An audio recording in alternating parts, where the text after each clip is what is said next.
All righty, welcome to the May 2nd, 2023 regular meeting of the Arbor Planning Commission. For detailed information, please look at the agenda that's provided. Mr. Leonard or Mix Kelly, will you call the roll? Commissioner Gabriel. Present. Commissioner Abrams. Here. Commissioner Sauvé. Here. Commissioner Mills. Here. Commissioner Hammerschmidt. Here. Commissioner Dish. Here. Commissioner Lee. Here. Commissioner Clark. Commissioner Weich. Here. We have a quorum. Thank you. We will move on to the approval of the agenda. Item number 3. May I have a motion? Commissioner Lee and Commissioner Mills. Any discussion? None? All those in favor, say aye. Aye. Motion passes. Alrighty, minutes of the previous meeting. We have April 18th from 2023. May I have somebody move that? Commissioner Mills, seconded by Commissioner Weich. Any discussion of the minutes? None? Okay, all those in favor, please say aye. Aye. Okay, motion passes. Alrighty, we are on to item 5, which is reports from administration, city council, planning manager, planning commission officers. We will start with you, Ms. Dish. I couldn't find anything that was really of direct interest to Planning Commission. You might be interested to know that we did vote to dissolve the Brownfields Plan Review Committee. Okay. Let's see, yeah, staff report, no staff? No report, still finalizing your work session agenda for next week, so it'll be a surprise. Okay. We'll be waiting with bated breath, I'm sure. Did I see Commissioner Abrams for the reports? Yep. Yeah, I just wanted to say that the Ordinance Revisions Committee met last week and discussed revisions to the ordinance surrounding clubs, conflicting land use buffers, and the commission will be seeing some proposed revisions coming to you in the near future. All right. Any other committee liaisons or reps? No? All right. Okay, well, we will move then on to our opening public comment, which is item number 6. This is an opportunity for persons to speak up to 3 minutes about an issue that is not listed on the public agenda. We'll call first on people who are in the room, and then we'll move to remote participants. To speak during this public hearing remotely, press *9 if using by phone, or use the raise hand feature if viewing through the web link. For phone access, call 877-853-5247 and enter meeting ID 977-6634-1226, and to unmute, press *6. City staff will select callers that have raised their hand using the last 3 digits of your phone number or by name if those are accessing through the web link. You'll hear an automated announcement that the host is allowing you to speak. When speaking, please move to a quiet area and mute any television or background sound so that we may hear you clearly. Is there anybody that would like to speak who is present? Not looking like anybody, so we will, anybody in the queue remotely? We do. Caller with the phone number ending with 534. You have 3 minutes to address the Planning Commission.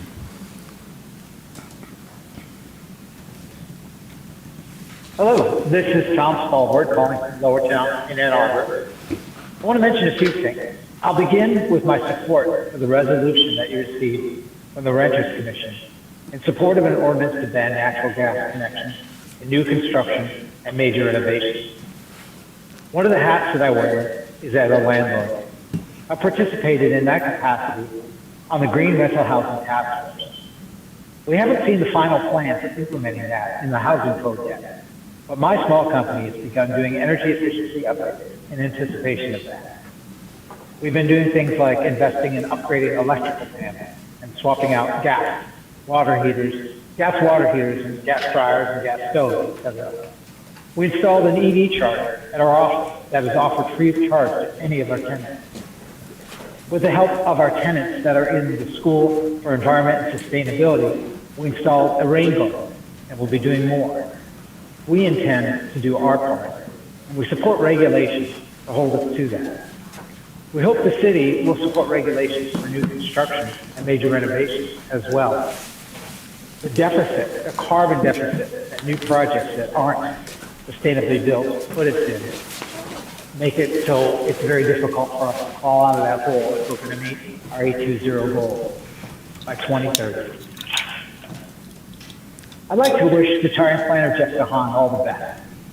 I did notice something in the news article about his retirement, that he helped develop a plan for Lower Town that called for a mixed-use urban village. And it says, a vision now realized for new development off Broadway. Well, the first half is correct. I participated in that comprehensive plan process about 20 years ago. And I'd like to compliment Jeff and other staff who did an excellent job. And we got a very good comprehensive plan for Lower Town, which was specific for the site that Morningside is developing. 2/3 developed and 1/3 in front of you later.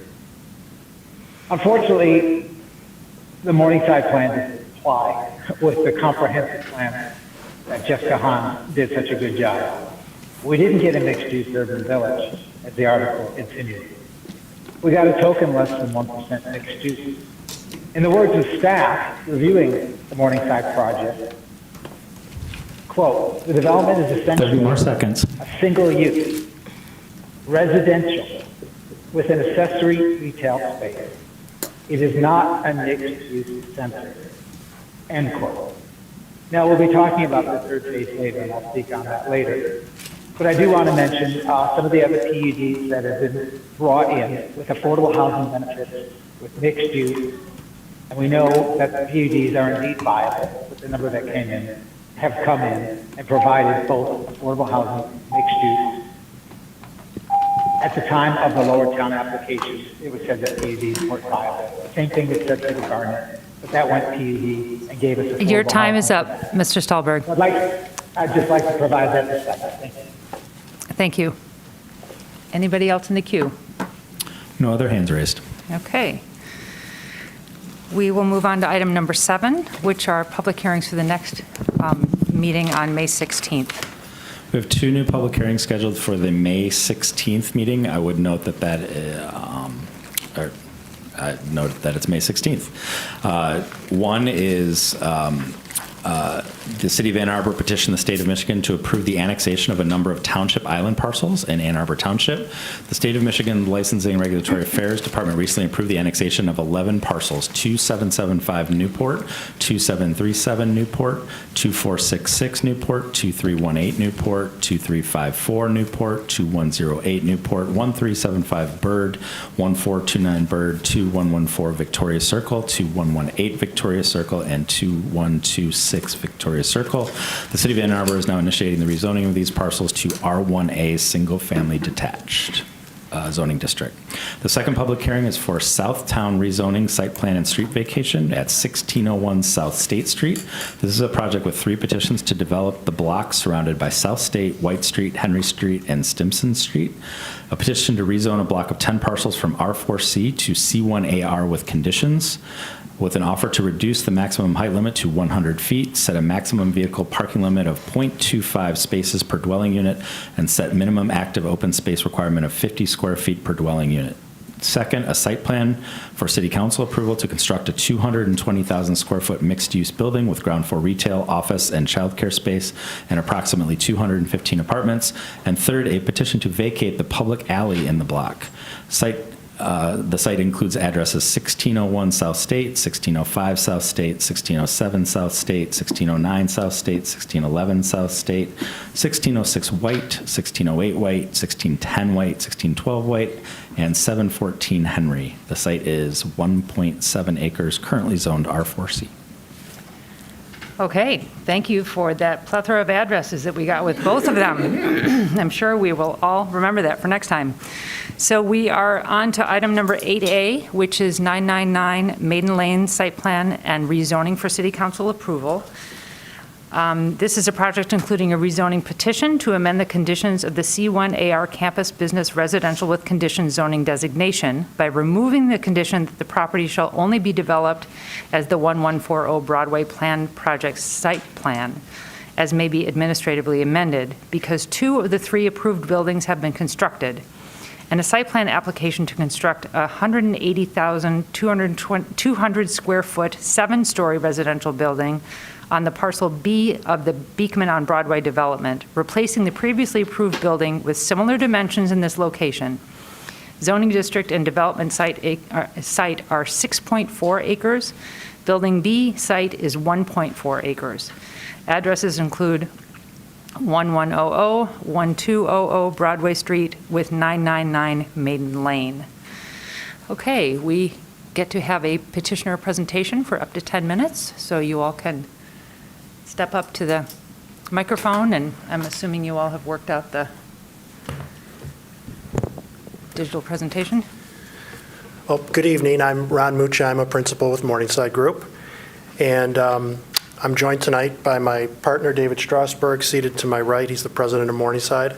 Also via Zoom, we have the rest of our consulting team. We have our zoning attorney, Bob Carson from the Carson Fisher Law Firm. We have our civil engineering and entitlement consultant, Tom Covert, with Midwestern Consulting. We have our transportation engineer, Julie Kroll with Fleece and Vandenbrink. And we have our project architect, Adam Toma with HKM Architects. And we would be pleased to answer your questions this evening. Thank you.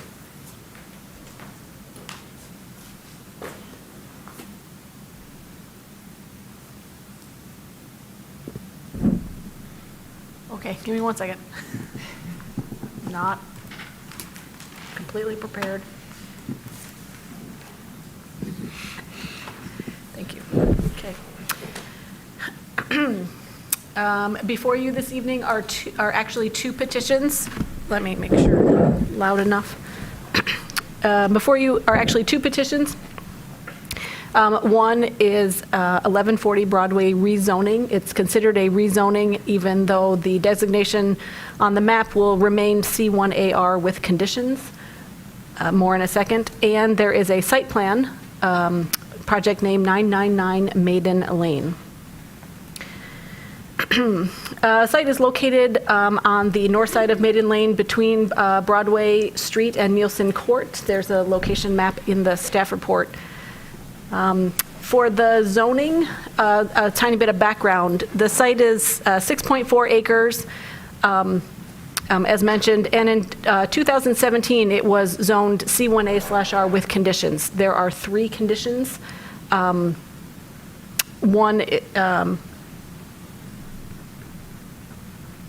there we go, there are 3 conditions that have been offered, accepted, and are now in place. One is that the height of any part of a building or structure on the property is a maximum of 7 stories and 91 feet, which is further restricted in the area most close to Traver Creek, 4 stories and a maximum height of 60 feet. Second condition is the maximum height limitations, in more specificity about that.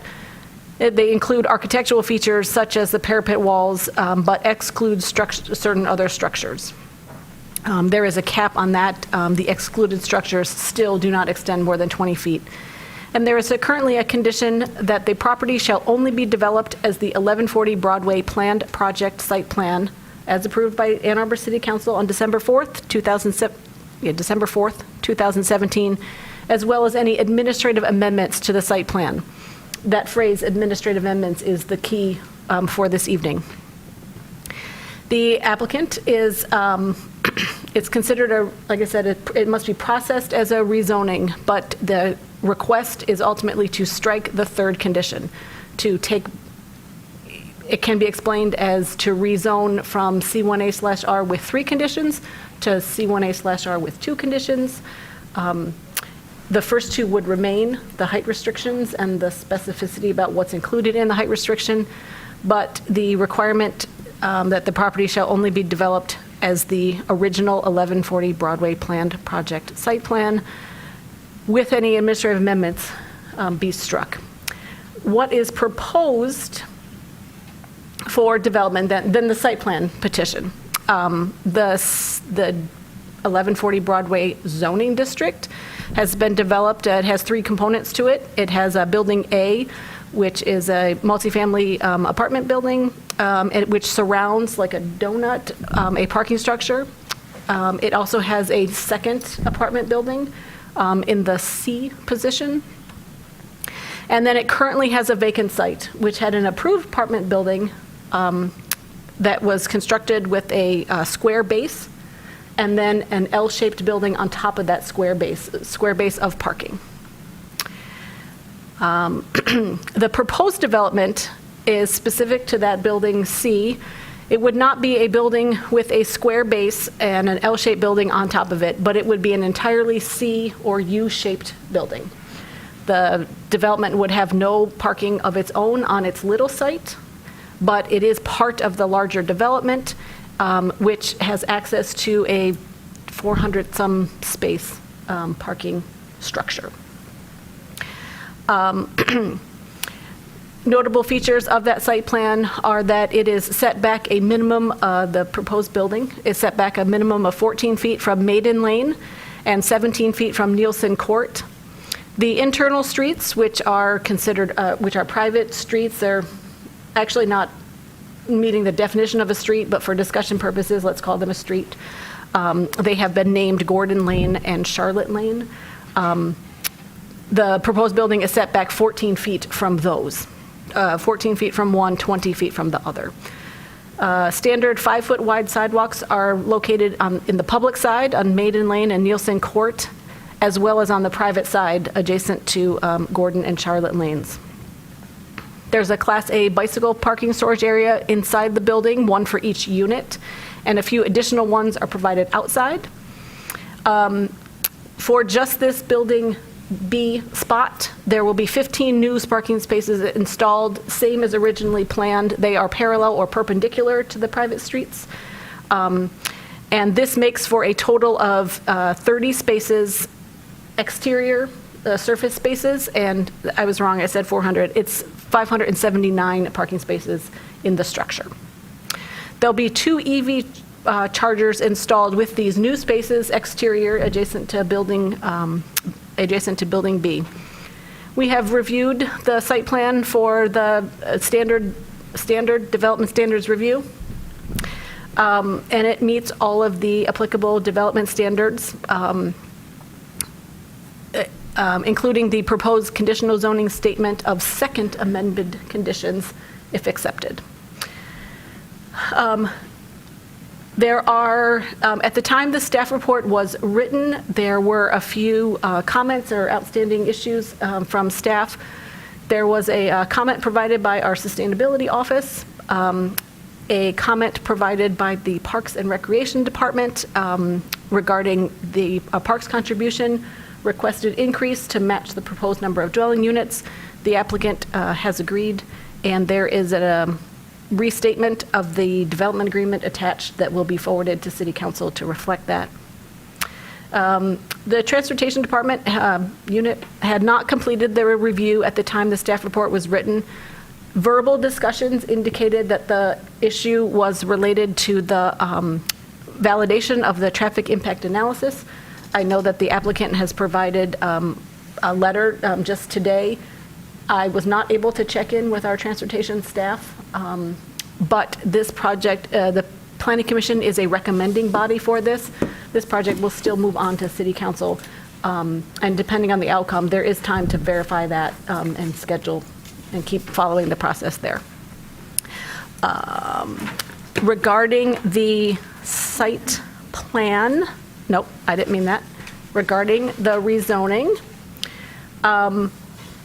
our staff analysis or staff opinion is that the site is mostly developed, and so the purpose of this condition has largely been satisfied. The condition to match the site, match the development with the site plan, and there does not seem to be a compelling reason to continue that condition, particularly the proposed site plan. The style is in keeping, all the architectural elements are in keeping, but the change did exceed the what could be approved with an administrative amendment, which is now called the site plan for planning manager approval. And we think that the Unified Development Code standards for any development in the C1A/R district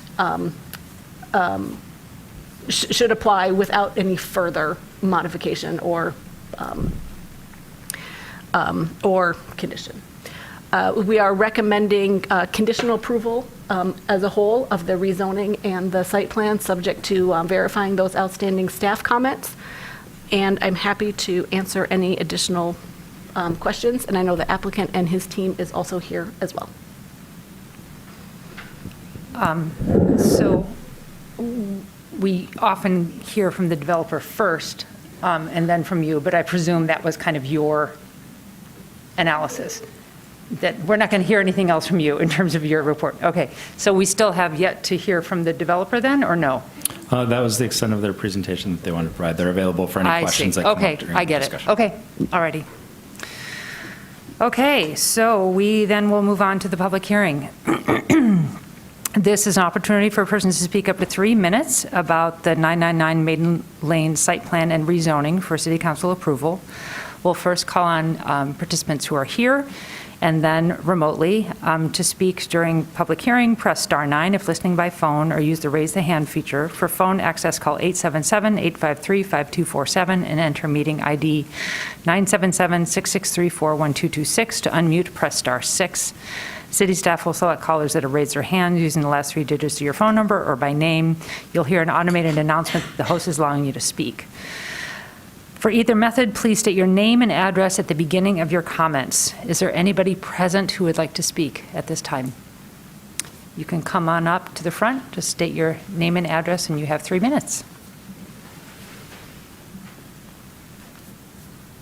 Good evening. My name is Dawn McCleskey. I live at 1306 Pontiac Trail at the corner of Kellogg. I walked here. I grew up in Ann Arbor on the west side, and I lived away for half a lifetime. I moved back in 2020 after about 20 years away. I've lived in San Francisco, Washington, D.C., and a very large city in Russia that nobody has heard of. So I can see coming back that the area around Ann Arbor has fallen into significant sprawl, and I also, perhaps too generously, interpret the current downtown development as a response to that, to try to limit the footprint of ourselves on the earth, bring people in, make it more pedestrian and non-motor dependent, pedestrian-friendly, non-motor dependent. And I see those goals as deeply Ann Arbor, and I appreciate that. What I see in the actual development as it's unfolding, however, is an entrenching of suburban social isolation. There is not enough opportunity for people to congregate. And without the shops and mixed use that the original plan of this development promised, what we're seeing is basically a place where people will only be able to go and be alone in their apartments. The people on the first floor with a 14-foot setback, that's less than this. They will never be able to open their windows or their curtains in their apartments. I was trying to walk up Swift the other day, yesterday actually, made full eye contact with somebody who was just doing homework on his floor and trying to hang out with his cat. And he was really startled by the closeness of my presence, the little warehousey things at the point of Moore and Swift. So I strongly encourage you to not approve the residential-only aspect of this plan. Social is dystopia in the making. It is built. You might as well build a warehouse to store people in, because they will only be enclosed in their homes. People need shops. We, the residents of the neighborhood, we need shops. We need cafes. We need sidewalks that invite us to come out and congregate in places where we can be together. Okay, after the pandemic, we are definitely knowing that being together is important. And especially with working from home, I work from home. I would love for there to be places for me to go without my car, which we only have one of because we believe in not cars. So just please don't approve this. It's a bad idea. Thank you. Thank you. Is there anybody else present that would like to speak? You can come on up. Hi, my name is Steve Kaplan. I live at 406 North Division. And I have I pay attention to development in the area. I pay attention to, I've been involved in some development in the area. The idea of what we want from development and what should be included in that development to get what we want is an ongoing discussion with every single one of them. And I think everything I just heard from the person before me, I couldn't agree more with. I think that, you know, we're struggling with a need for density in this town and getting room for people to be closer together and able to walk to the places where they're employed so that they don't use cars. And I think we're doing a good job. And I think this particular development does an excellent job of that. But I also think that some of the other goals that we have are facilitated by these developments, even if they don't integrate these things. And what I mean by that is retail and community space don't necessarily have to be in a building for that building to help facilitate them. You have to have a certain amount of critical mass of density to be able to support the store or the restaurant or the shop or the gathering space. They don't sustain themselves otherwise. I've seen too many of these where we want to have this empty space in the building because, you know, we envision what's going to go there, but we aren't the ones that are going to open that shop. We aren't the ones that are going to pay the rent on that. And if we don't have enough people that'll go actually sit in that place and buy the coffee or buy the croissant or do whatever, they don't sustain themselves, especially now when there's a dramatic shift in what we're demanding from retail and office in Ann Arbor, where that's in dramatic flux. It's an unfathomable risk to ask a new development to say, hey, just speculate on this empty space, even though there's a bunch of it kind of morphing everywhere in town right now. What this building will do, these buildings will do, even without a big space to congregate, is bring the people that will support anything that comes next here. And this part of town, as well as other parts of town, they are iteratively developing. And this is the perfect first step to get the next things that we need, because now those people are there to actually support these other things that we want, that I want as well. Thanks. Thank you. Come on up to the front.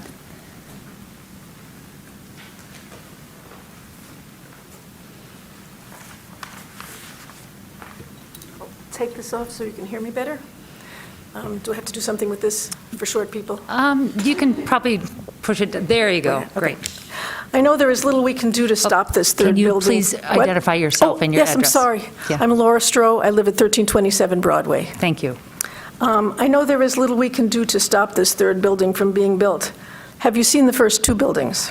They are ugly, with cheap-looking panels. They are way too large for the neighborhood.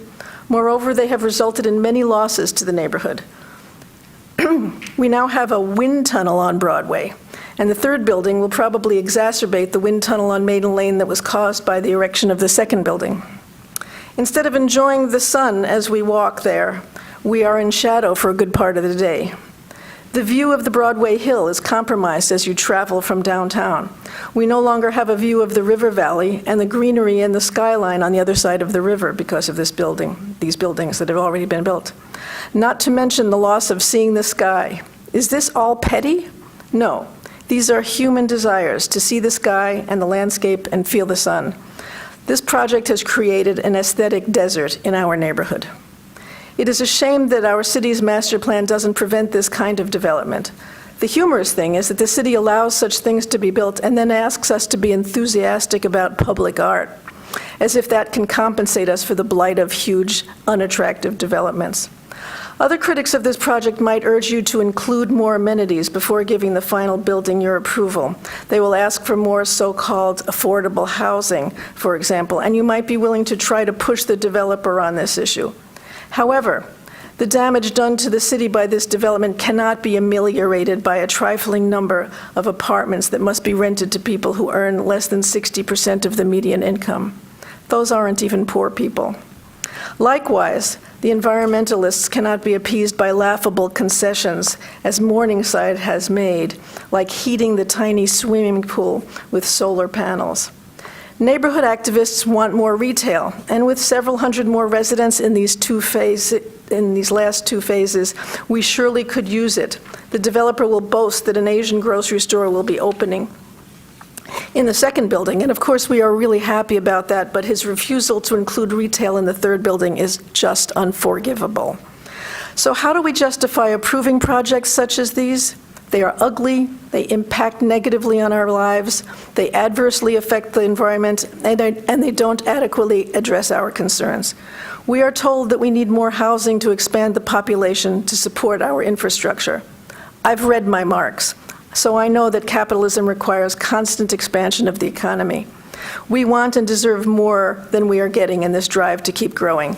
We need to figure out how to have a city with a healthy economy and decent housing for all, without ruining its livability in the process.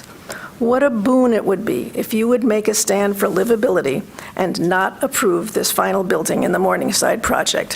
Thank you. Thank you. Is there anybody else present who would like to speak? You can just come on up.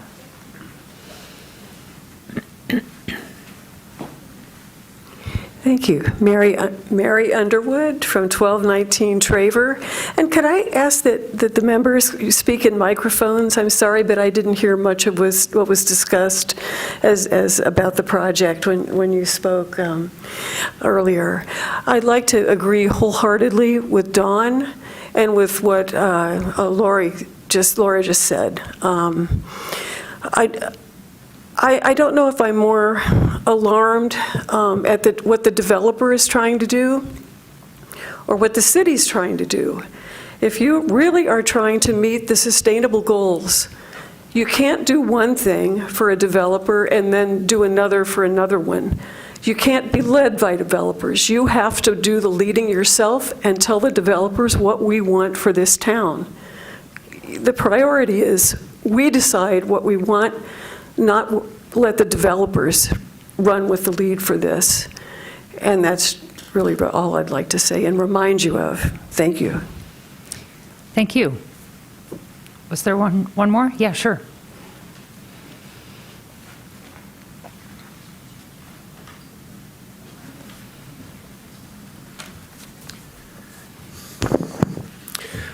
Andrew Stroh, 1327 Broadway.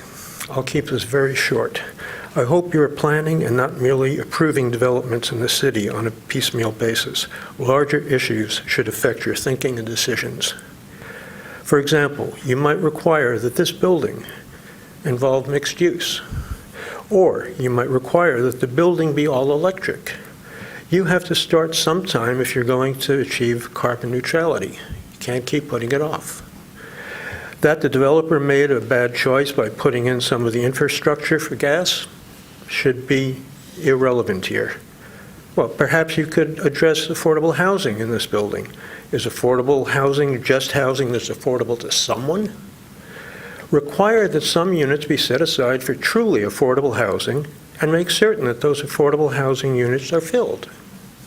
Thank you. Thank you. Anybody else present?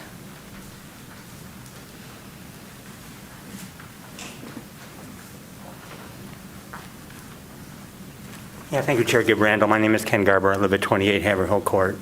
Yeah, I agree with Ms. Underwood about the need for consistency in holding developers to standards when it comes to environmental impact. I want to speak to the sustainability features of this project. They fall way short. You know that. Mr. Leo alluded to OSI's latest memo. They're recommending that the building's use of gas be minimized to backup and critical systems only.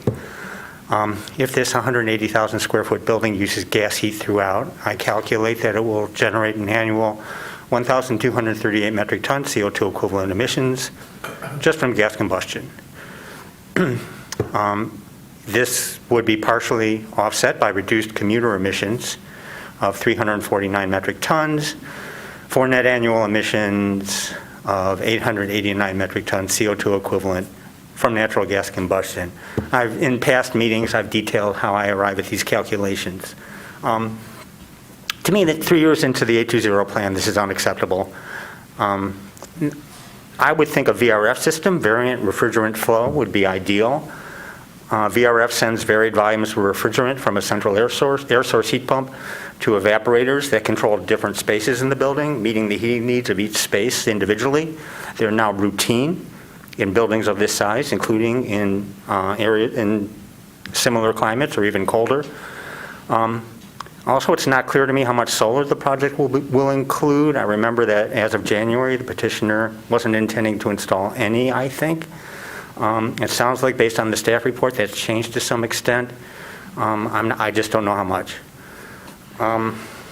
Switching gears, I have a technical question about the affordable housing. I've read that the petitioner will be adding 6 arguably affordable units at 60% AMI to the 15 already agreed on for the whole project, 3 buildings, for a total of 21 units. County Brownfield Coordinator Nathan Vogt also cited the 21 number recently. The 15 original units were folded into the Brownfield plan. My question is, where are the funds for these 6 new units coming from? The existing Brownfield plan allocates $2.5 million for this. MEDC guidelines, by the way, didn't allow for brownfield funds to be used for this purpose, so the final plan switched the $2.5 million to the parking structure, which MEDC does allow. But I'm still left wondering where is the public money, if any, for the 6 additional housing units coming from? But that's a small point. It's mainly, the big issue for me is, again, that the building go with electric HVAC and avoid gas as much as possible. Mr. Leo mentioned conditions on approval. I couldn't tell whether she is including the OSI recommendations in that condition. I hope that is actually one of them. Thank you. Thank you. Is there anybody else present who would like to speak? Do we have anybody in the queue We do. virtually? Thank you. Tom Stolberg, you have 3 minutes to address the Planning Commission.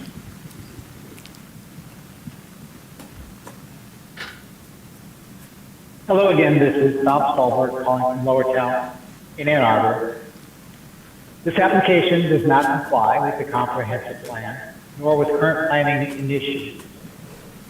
I recommend that you send the developer back to the drawing board to come up with a different plan. As far as sustainability, I find Morningside's response to staff recommendations unsatisfactory and frankly insulting. I think Ken Garber did a great job on the detail, so I'll skip to parking. Since parking is no longer required for any project in the city of Ann Arbor, no minimums, I won't comment except to note that prior to allowing no parking minimum requirements, there was briefly an option added to the zoning code, the UDC, where a developer could eliminate the parking minimum requirements in exchange for affordable housing or for building sustainably.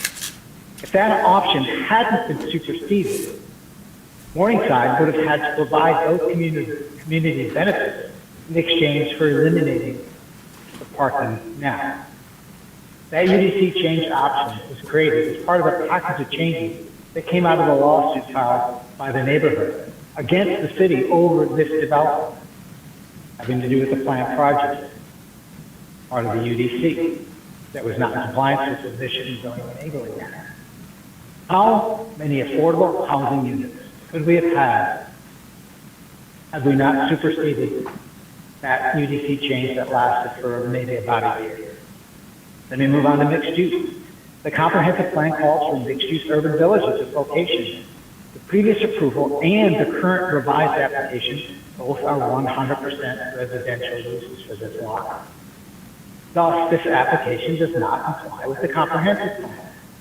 Mixed-use development, especially at locations such as this, are part of our city's current planning initiative.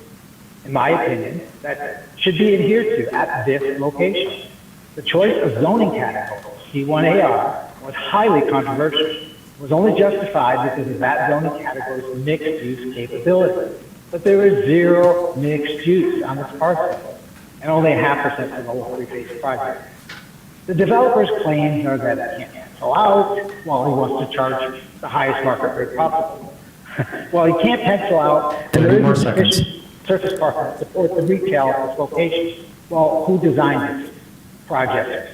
In my opinion, if they can pencil out a second private pool only half mile from full pool, they can pencil out some public-facing retail on this lot where a pita sandwich place once is.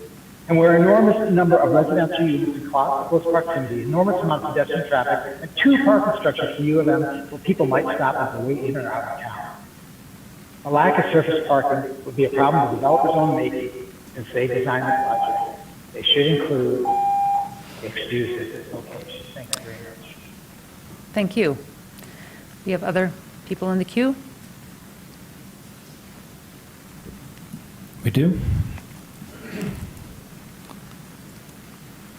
Daniel Adams, you have 3 minutes to address the Planning Commission. Hey, good evening. Daniel Adams, 1016 Daniel Street.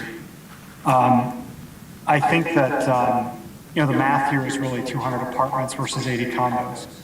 That's what I understand to be at stake here with the zoning request relative to the changes that are being proposed to the originally approved plan.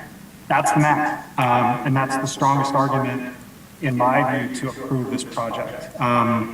We have a housing crisis, and I don't think we can afford to turn down that kind of density proposition, given the current situation that we're in. I think a lot of the folks who have spoken tonight, I understand why that argument doesn't resonate. Many of these folks, bought their homes decades ago. The local landlord who just spoke, he acquired a lot of his rental properties decades ago. To them, the considerations that they spoke of, sunlight, wind, I get all that. I understand aesthetically why that's troubling to see some of the changes that have happened. To me, I bought my house in 2012. I've lived here my entire life in the area, and I remember what this area of Lower Town looked like. In particular, this parcel looked like before the Beekman project began. This has been a tremendous success for this area. It was a dead zone. The reason why retail couldn't survive was that it just was not a vibrant, thriving neighborhood in terms of the amount of density and the amount of people living in. I understand that the neighborhood activists are demanding retail, but they were either insufficiently enthusiastic about it when it existed decades ago, or they were insufficient in number to sustain it. And the way to reverse that, and the way to create the demand to pull retail back into this area, into this community, and sustain it, is to take the proposition that's in front of you tonight: 200 apartments versus 80 condominiums. That's the math. Please approve this. Thank you. Thank you. No other hands raised. Okay, so we have 2 motions, which I will read together.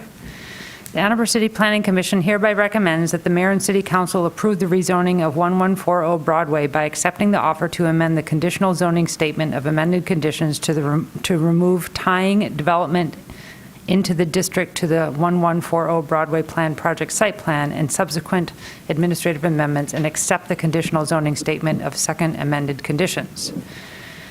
The second motion is the Ann Arbor City Planning Commission hereby recommends that the mayor and city council approve the 999 Maiden Lake site plan, subject to addressing outstanding comments from engineering and transportation and First Amendment to 1140 Broadway Development Agreement. Okay, we have moved by Commissioner Dish, seconded by Commissioner Weich.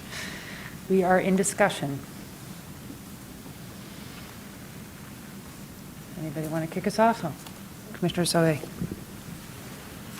So maybe I'll start with the kind of retail concerns. And I am excited with the contract that's been approved for comprehensive planning, and specifically Ninigret Partners is part of that comprehensive team that even during the interview process was able to pull up metrics for our area, for our city, looking, I think TC1 is kind of a very kind of vibrant discussion right now about the ratios of retail to housing.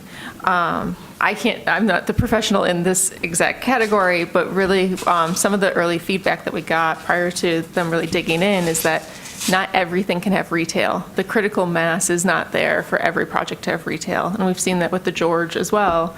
And so it really is kind of right-sizing all of our projects relative to the amount of beds adjacent. And sometimes it's the cart and the horse. And really, we need to see more housing before we see that critical mass of retail to follow. I'm excited to see, like, there are other things coming, right? Like Lower Town Bar is coming to the corner, which has also had to go through the ZBA. We're right at the, crossroads of that process of removing parking minimums. And it really, they needed to request to have 0 parking to make that project feasible as a local small business owner.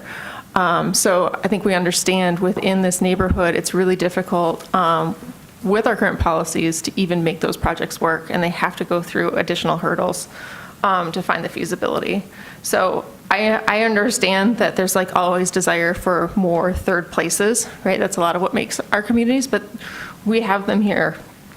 I mean, Plate Sushi, like, just name drop all my favorite little spots, like right around this area, are there. And I think that it would be great for them to have more customers in a walkable radius. And through that momentum, we can see more development, right? We've got the Broadway development right at the riverfront that we can see build momentum and add more retail too. So I don't really have concerns in losing the retail. I think I agree with one commenter about exchanging larger condos, a smaller quantity of them for apartments relative to the access and affordability of just adding more units to our housing stock. And as I read it, right, like we're looking at C1AR, looking at the conditions here, but everything else, we've moved away. We do not have planned projects anymore. So that's also kind of how I review this project. Planned projects don't exist, and we're a body both recommending here, but reviewing this relative to the conditions of our UDC. Yes, we want things, we want electrification, but we cannot like require them of by right projects. I know that this one has a little nuance to it, I believe, but it's not in the PUD category of measuring some of those exchanges in the same way. And so for that, understanding that this is meeting the intent of the original plan, I guess I kind of want to speak, I have twofold to kind of wrap up this comment. One, comprehensive planning, I think, is going to engage the whole community in understanding better what our retail to housing ratios really should be, not what we think they should be, with professionals running those numbers, which can help us strategize some of this zoning and those expectations better, so that these conversations don't come kind of at the last minute saying, I wish I could, but nobody actually stepping up to the plate. We wish we could see this, but nobody stepping up to the plate to say, I'm going to put my money there and start the business. And I think part of that comprehensive plan is really going to help everybody be enlightened to what that mix is. And then my review is that being so closely related to C1AR, so robustly kind of developed to this point, I don't see like a lot of deviation relative to what we're looking at today, that I don't have discomfort relative to approving this project. So I don't really have further comments, but I wanted to kind of add that plug for comprehensive plan. Thank you. Commissioner Dish. So I want to thank all of the Ward 1 residents who've come out to speak, both for and against, and to express concerns and realistic hopes for the project. I want to highlight some of what I see as the benefits of the project, but I also want to take some time to ask a couple of questions to allay some of the concerns, because I think that reasonable concerns have been raised. So I'm really pleased. I'm sorry, I realize I'm not, let me use my public speaking voice so everyone can hear me. I'm pleased to see you convert what you had expected to build as an 80 condo project into what is actually an infill project. That's where we get greater density where there's existing infrastructure. And so you've converted this into an infill project that will bring 196 units of rental housing to a site that's within a stone's throw of a major employer, which is the hospital, and in walking distance of shopping, entertainment, and central campus. This proposal fully accords with the city's current policy on parking, which is that we no longer require parking minimums. We think there are better uses for land than car storage, and we regard that as a desired element, that people reduce parking. That's why we do not require a developer to trade us something we want for providing fewer parking spaces, as if that were a privilege. We're happy to see that they are willing to experiment with fewer parking spaces. And in this case, I think we may have a little bit more than speculation to go on to be confident that the parking will be okay. But I did want to ask you about this. And so, can he go? Yeah. Okay. So I wanted to understand, you were originally zoned for 0.9 spaces per unit. And what's been the actual demand?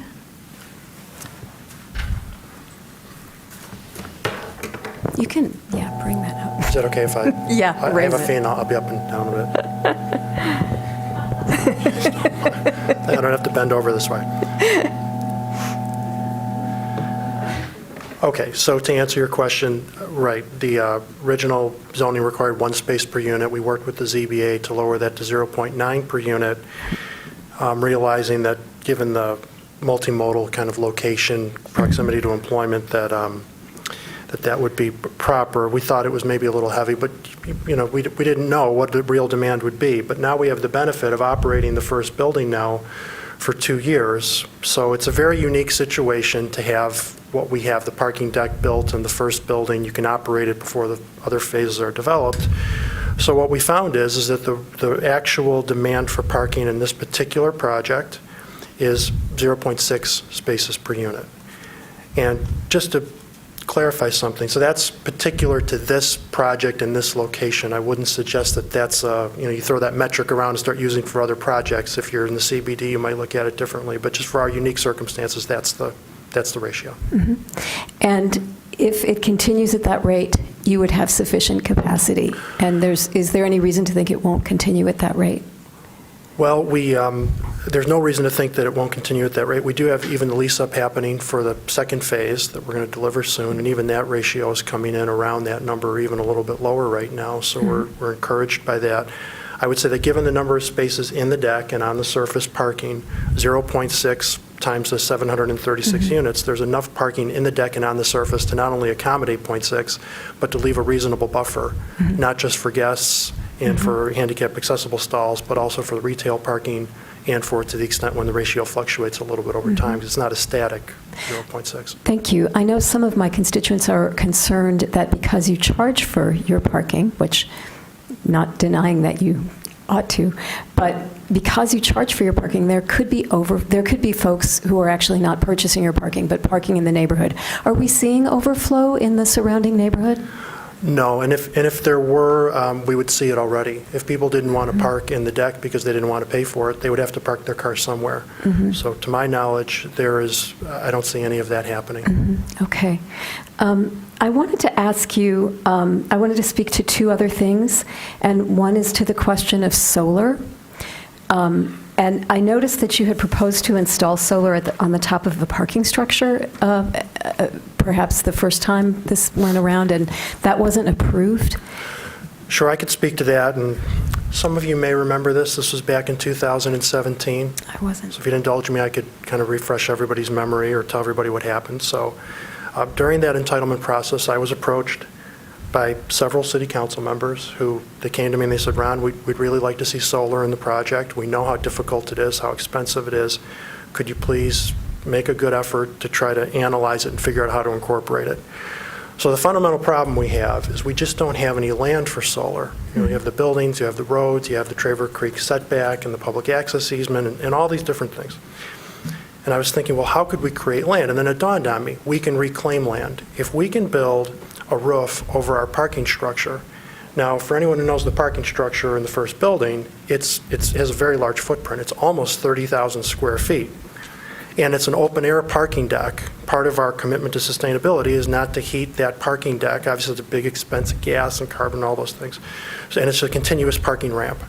So we came up with an idea that if we could build a roof over the parking structure, now we would have enough real estate that not just to add a few solar panels, just to add them, just so we could say we did it, but we could do it in an efficient way and actually, generate meaningful solar as a result of it. We worked with a third-party consultant that I paid for. And the proposition I made with the city, and I thought we had great traction, I thought this was going to happen, was that we would use the TIF to pay for the cost of the roof over the parking deck. In other words, to create the real estate so that we could create the solar PV array. And the math, I believe, supported it could happen. I mean, obviously there's fluctuations in terms of what the market price is for the electric and whatnot. Well, we went to the City Brownfield Committee, and the then CFO of the city really didn't like this idea. And I respect his opinions. He didn't see the world quite the way I did. And when we were sitting at the table to talk about whether or not it should be approved, let's just say he was more persuasive than I was. And he convinced the committee to vote it down. So we tried very hard to comply with the request. Thank you. And it was the city that decided not to do it. There's no hard feelings, and we tried. We did what we were asked to do. And by the way, we were never compensated for the third-party consulting expense, but that's neither here nor there. I honestly didn't know that story, so I was curious about that. You have met the terms of the current agreement, which called for 15 units of affordable housing at 60% AMI. And you've committed to adding 999 Maiden Lane to the terms of that previous agreement, which would increase the count by approximately 6 units at 60% AMI. Are you required to do that? Two things on that. We are not required. We voluntarily offered to incorporate that building into the terms of the current agreement that we have. And also to answer a question that Ken Garber asked about how are they getting compensated, the answer is they're not. Thank you. I was going to ask you that. And then I wondered, another question has come up, which is how many of the current 15 units have been filled? The current 15, so they filled up quickly. So the first building, they're all filled. There's 8 in the first building. There are 7 in the second building. Last I saw in the leasing, I think 6 of them are already rented. Okay, and you haven't opened the second building yet? We've not opened yet. Thank you. I think, okay, so I think that I have raised some of the major questions that my constituents raised, so thank you. And as Commissioner Sauvé mentioned, we've heard a number of questions as to why we aren't requiring electrification of this project. And again, the answer is because this is not something that we can require. If state building codes allowed us to do that, every single project that came before us would be electrified, but we can't require that, and you have your heating infrastructure in the ground, and so we would not impose an inefficiency on you and ask you to make a hybrid something or other. I don't even know what that would be when you already have the infrastructure in the ground. So I think that's all, as much as I can allay concerns, and thank you for your answers. Okay, thank you. Commissioner Mills. Thanks. I want to follow on to the comment about solar. If you ran the numbers in 2017, I would imagine that they're quite different now. And I'm curious if you've run the numbers again, in part just to look at what this looks like for the common energy usage. I mean, sometimes if you, sometimes in apartment buildings, there can be tricks, or particularly in condo buildings, but it seems like you probably have a decent amount of energy use across the site just yourself. So I'm just curious if you've run those numbers again to recost what it might look like now, and whether that's if it makes sense, especially if you're going to own these buildings. Sure. So the answer to that question is it's not a function of rerunning the old numbers. What's lost is the opportunity to create the real estate, which was the roof of the parking deck. So there's talk about whether you can put them on the roofs of the residential buildings, and you see projects where it happens. I would just tell you, in my experience and David's experience, we've been doing this, I've been doing it for 30 years, so I understand something about building and construction. And this is no comment on the desirability of solar or whether it's an important city priority. I'm just speaking about construction. But residential roofs, especially on high-rise buildings, are very difficult places to construct efficient solar. Now, if you said you were going to condition your approval on us putting a couple solar panels on the roof of the building, we could do it, but we don't want to do it in a greenwashing kind of virtue signaling way. If we're going to do it, we'd like to do it the way we were trying to do it in 2017, whereas it's really going to work. You know, there's an array, there's an efficient amount of land. You think about a roof on a building, I made a few notes. You have roof scuttles you have to contend with. You have HVAC equipment. You have gas piping. In the case of our buildings, because of the soil contamination, there's vapor mitigation equipment. We have rooftop anchors that people tie off to when they're going to work on the roof. We have setbacks for safety and circulation, so you can move your way around a roof. Also, when you install solar panels and some kind of frame system, you have penetrations you have to put through your roof, so every one of those is another spot that gets flashed that potentially could leak. You have structural considerations because the panels are like sails. You know, they pick up the wind and you have to work against uplift. Not to mention many times that the geometry and or terracing of roofs becomes problematic. So the issue is it's very inefficient to try to put them on the roofs of the buildings. I won't do it now unless you really wanted me to. I could speak to sustainability across the project in general, and I hope that when we do that, we can talk about more than just solar, because I would argue that the sustainable features of our project are profound. I don't think there's any argument about it. I will spare everyone that speech unless you really want it, but we've done so much, and we may not be hitting the mark on solar the way some people would like, and there's a wide range of opinions on how much to do and which boxes to check, but I would just argue that overall, if you look in aggregate across the three phases, our project is remarkably sustainable. Can you talk a little bit about the efficiency standards to which you're building your buildings? I'm not sure what your question is. Are you exceeding the state energy code in terms of energy efficiency?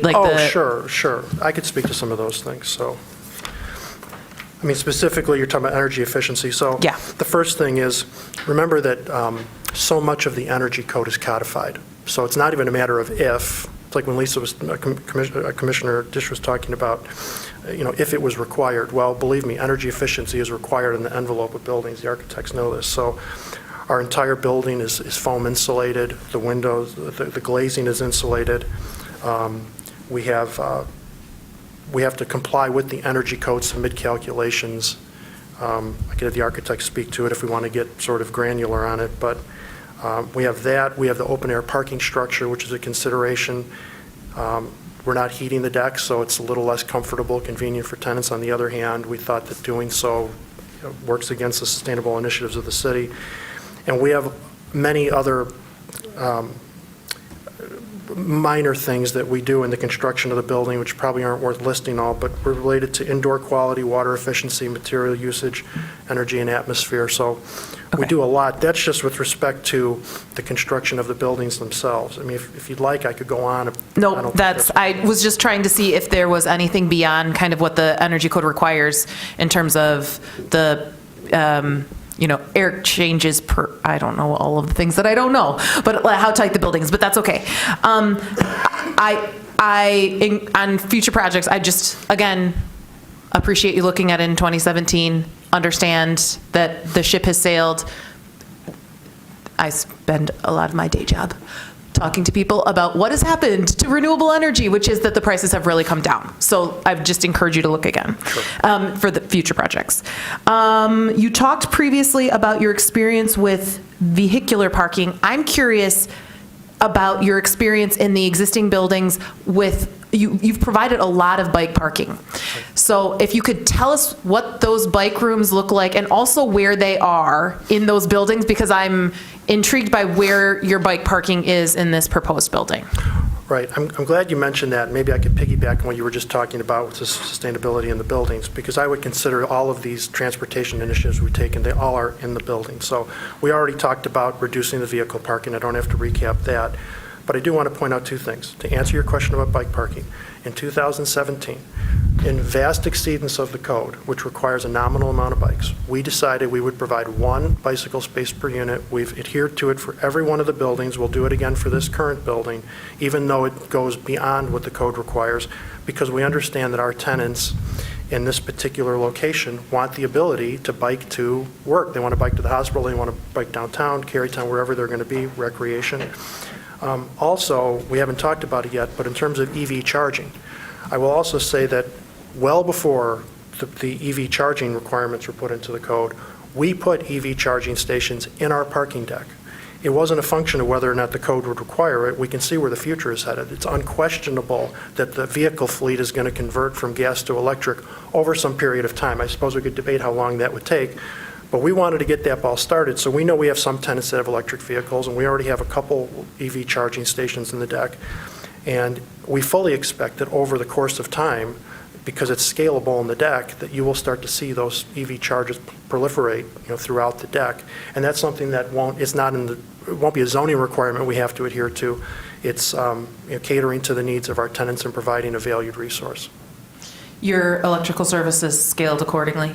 It is allowing for that, the expansion of that service? We have the ability to expand it to a point, and then beyond that, we would have to upgrade. But for where we're at, for the present and for the foreseeable future, we have enough capacity to add chargers. The foresight in terms of making sure that your electrical capacity is ready for that, I think is really great. And again, these buildings are going to be around for decades. Right. Thinking about, what that looks like for future electrification of other parts of your building, I think is really useful. So that's good to know. Do you find that are people locking their bikes up outside? Like, the reason that I'm asking is because there's the experiences that you have, right? Like providing the bike parking where people want it is really important. And so I'm curious about what the experience has been. I realize I did not answer your question. You asked where the bike rooms were located, and I did not answer that. So let me answer the question. They are conveniently located on the first floor with direct access to an exterior area of the building. So one of the things we wanted to do, in addition to, again, meeting the demands of our tenants, multimodal use of bicycles, we also didn't want to have tenants bringing bicycles up and down in their units. It takes a heavy toll on common areas of the building. It's inconvenient for circulation. It also takes a toll on the units. I mean, it occupies space that you want to have storage or usable space to live in. So, no, those rooms are on the first floor. There's racks in those rooms, so you can lock your bicycle individually. Okay. And based on the site plan, it looks like there's an entrance from the exterior, like on the I guess this would be like the north side. Yes. Do you have to go in, lock your bike up, and go back outside to get upstairs? And how does that compare to kind of how it works in the other buildings? Right. So you would enter that room. That's where you lock it up, and then from there you have access to the room from the outside. You also have access from the room to the corridor of the building. So you can walk. And generally speaking, the rooms are located reasonably close to elevators, so you can walk into the common area and get onto the elevator to get to your floor. Certainly in this building, it's right near an elevator. Okay. On paper, I like it. And part of this is not, it's also just to see how things are functioning in the real world, right? If they get used, that it's not in the basement, that it's at ground level, that it's accessible from outside and from inside. That suggests to me something that gets used, but user experience here, that you already have some buildings functioning, like seeing how that's working, it's just helpful for us to think about how this works in other developments and where we should be pushing for things. Sure. So, Commissioner Sauvé's comment about retail and the balance, I can't say it better. The only other thing that I would say is my recollection, and this is for staff, my recollection of the discussion of this site back in 2017, this wasn't really the building that was so heavily discussed. What I recall from this building was really the cladding on it. And I don't know if this was just a Commissioner Milstein talking about brown or if it was materials, but it's pre-COVID, so it feels like decades ago, but yeah, go ahead. I can tell you, because I remember making a comment that I thought it didn't relate to the rest of the development very well, and that you all said that you were kind of looking for contrast because it was condos and not rental. Clearly, it's a different kettle of fish now. in terms of, that it's much more consistent with the rest of the project. But it was tan brick. I do, I remember this. And yes, Commissioner Milstein did have an opinion about that too, so. Yeah, but I think things change over the course of 6 years now, right? I usually am pretty skeptical of when folks come back in and want changes. I think that the key things that we were talking about on this site have already happened to the plan that was originally developed. And if anything, from my opinion, this is a better building than what we saw then as part of a whole, again, that was mixed use in whole with some retail components. I think the increased number of uses without adding the additional parking, giving time to figure out how much parking you're actually using, is really beneficial. And so I'm comfortable with this project moving forward.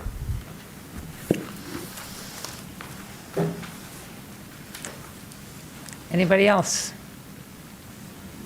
Commissioner Hammerschmidt. I just have a couple, I think, easy questions for you.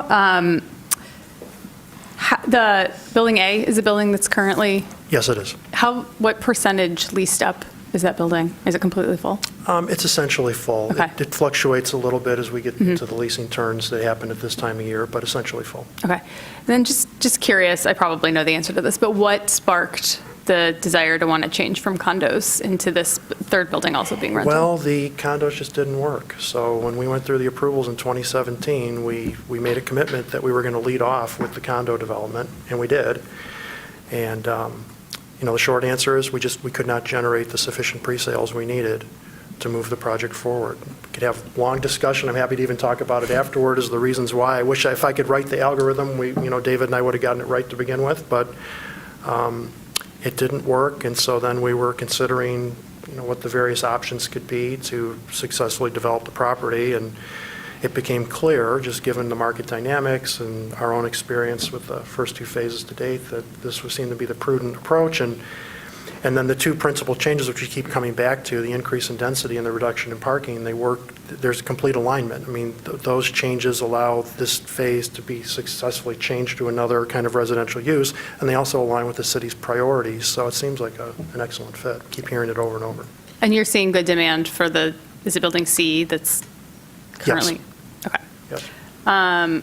I really do appreciate the kind of phased approach, because in understanding that this is really like just for your property and we can't necessarily extrapolate it, but like kind of seeing how the demand has been for parking is just kind of like a good gut check, I think, for us. Right. So Well, thanks for being a guinea pig. it's a unique circumstance to have that, and obviously it came with a lot of risk because the parking was all built with the first phase, so if it didn't go well, that was a calculated risk that David and I took.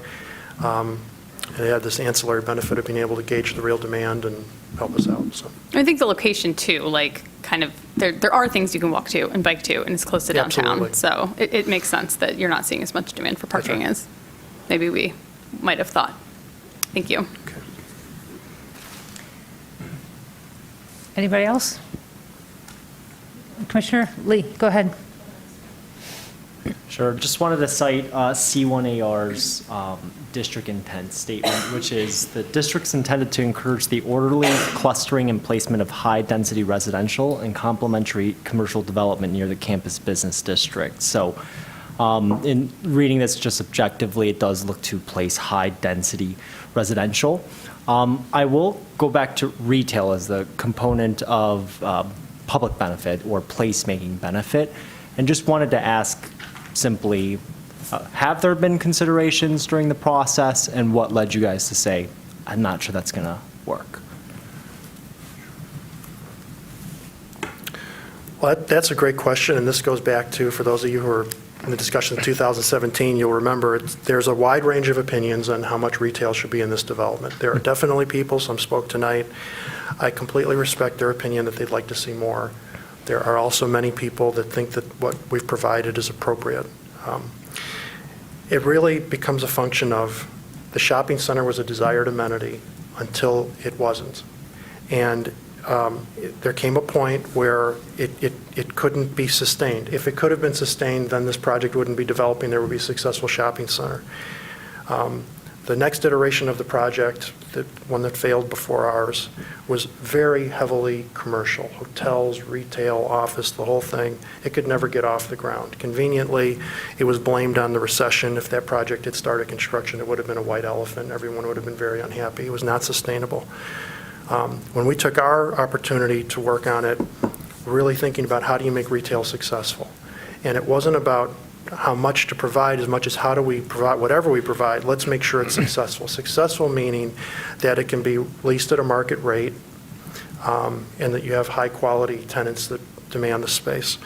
And so, as you would know, this is what you do every day. You have to see it. It has to be in an area that has significant traffic around it, not just foot traffic, but especially vehicular traffic. And you have to be able to park it. It has to be convenient. It just so happens that that intersection of Maiden Lane and Broadway and Plymouth Road, that's where Broadway has surface parking. It's not included in our parking counts.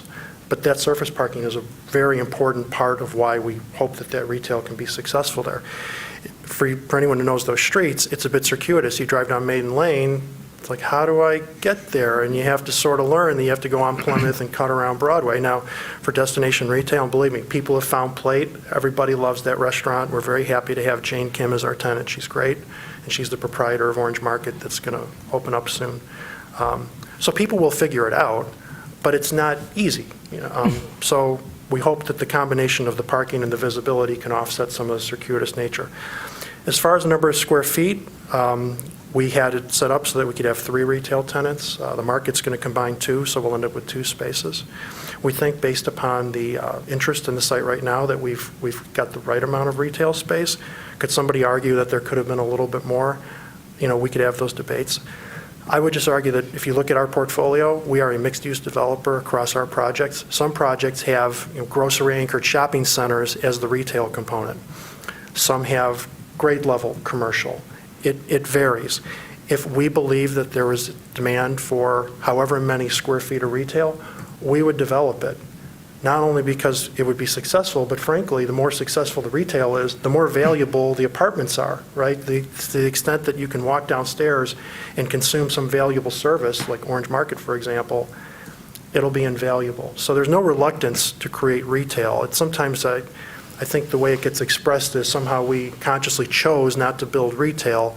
It really wasn't that. We'd be happy to have much more if there were demand for it. What I argued at the time and what I see happening, I think someone mentioned about iterative development, but there's the strip center on Broadway, there's the new retail we're creating, there's information entropy. There are properties as you move down Broadway toward the bridge, you have the gas stations or the repair shop, you have the Northside Grill block, things are afoot there. You get a little farther to the bridge, you have DTE, and you'll start, and Lower Town proper is already under construction, right on that north side block. So that is what I predicted, is that rather than try to accomplish it all in one development and say we have to have 20,000 feet, let's say, just because that number bears some resemblance to what some percentage of the shopping center, we said let's do what's successful, and we see that permeating down Broadway. The last thing we wanted to do, we wanted to avoid the mistakes of the George. So I assume everyone was well-intentioned from all the parties involved, but that retail completely failed in every way. And it's for all the reasons it's below grade, circuitous access, there's no signage, there's too much of it, it's deep into the site, and we didn't want to repeat those mistakes. Thank you for that. It's important for us to recognize the people that made time to come here and comment, so I certainly did want to echo and really kind of talk about those concerns. So I appreciate your response with respect to retail. Other question I actually had, and this is actually for staff, we did hear actually there was comments regarding wind tunnels, and I was wondering if there's ever any discussions or analysis related to wind tunnel creation. I mean, it's windy today, it's May in Michigan, but just wondering if there's any kind of considerations towards that and what the built environment, as we get towards more densifying, if there was any kind of considerations towards that.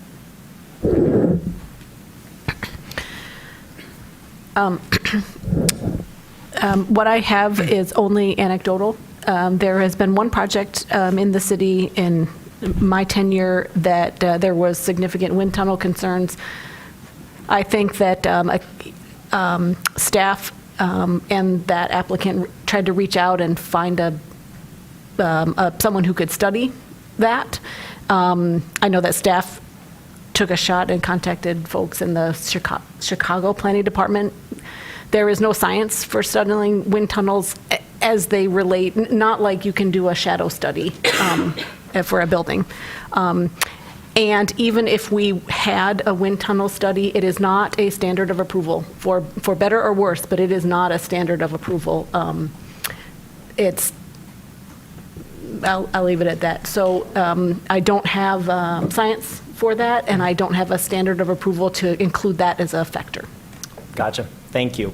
Just again, it's important to me to recognize the comments that's been made again. I know it takes a lot to come out here and civically engage, so thank you for that.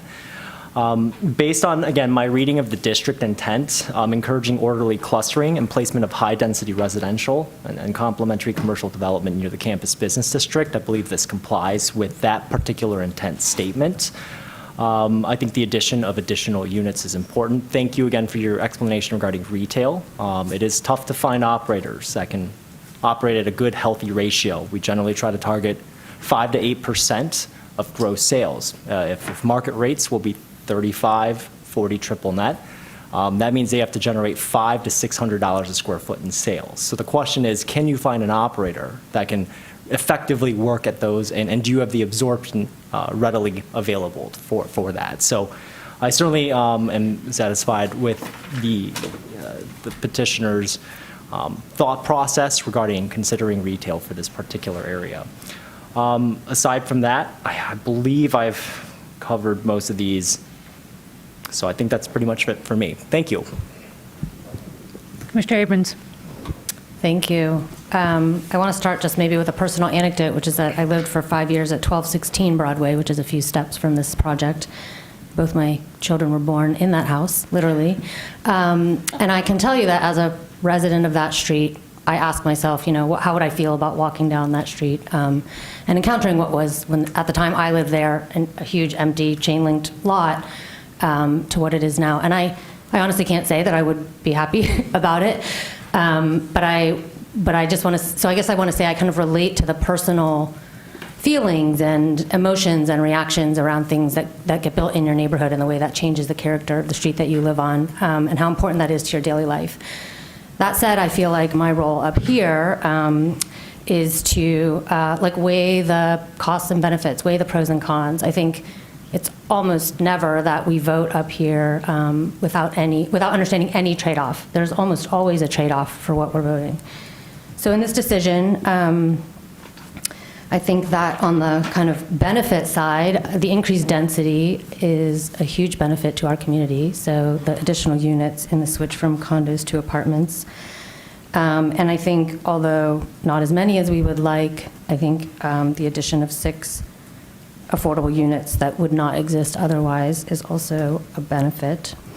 On the kind of cost side, I mean, I think what I'm sensing from the community, and I, like Commissioner Lee, really appreciate everybody who spoke, both kind of with concerns and also with in support of this project, is that there's a tremendous amount of residual frustration and anger about the history of this project. And I don't think that voting down this third building is going to remedy the kind of harm that has already been caused by that. So I'm aware of that and I see that, but I think the things that we're being kind of asked to consider that we should be demanding of this project, like additional mixed use or additional commercial or building electrification, are actually outside the scope of what this body can do.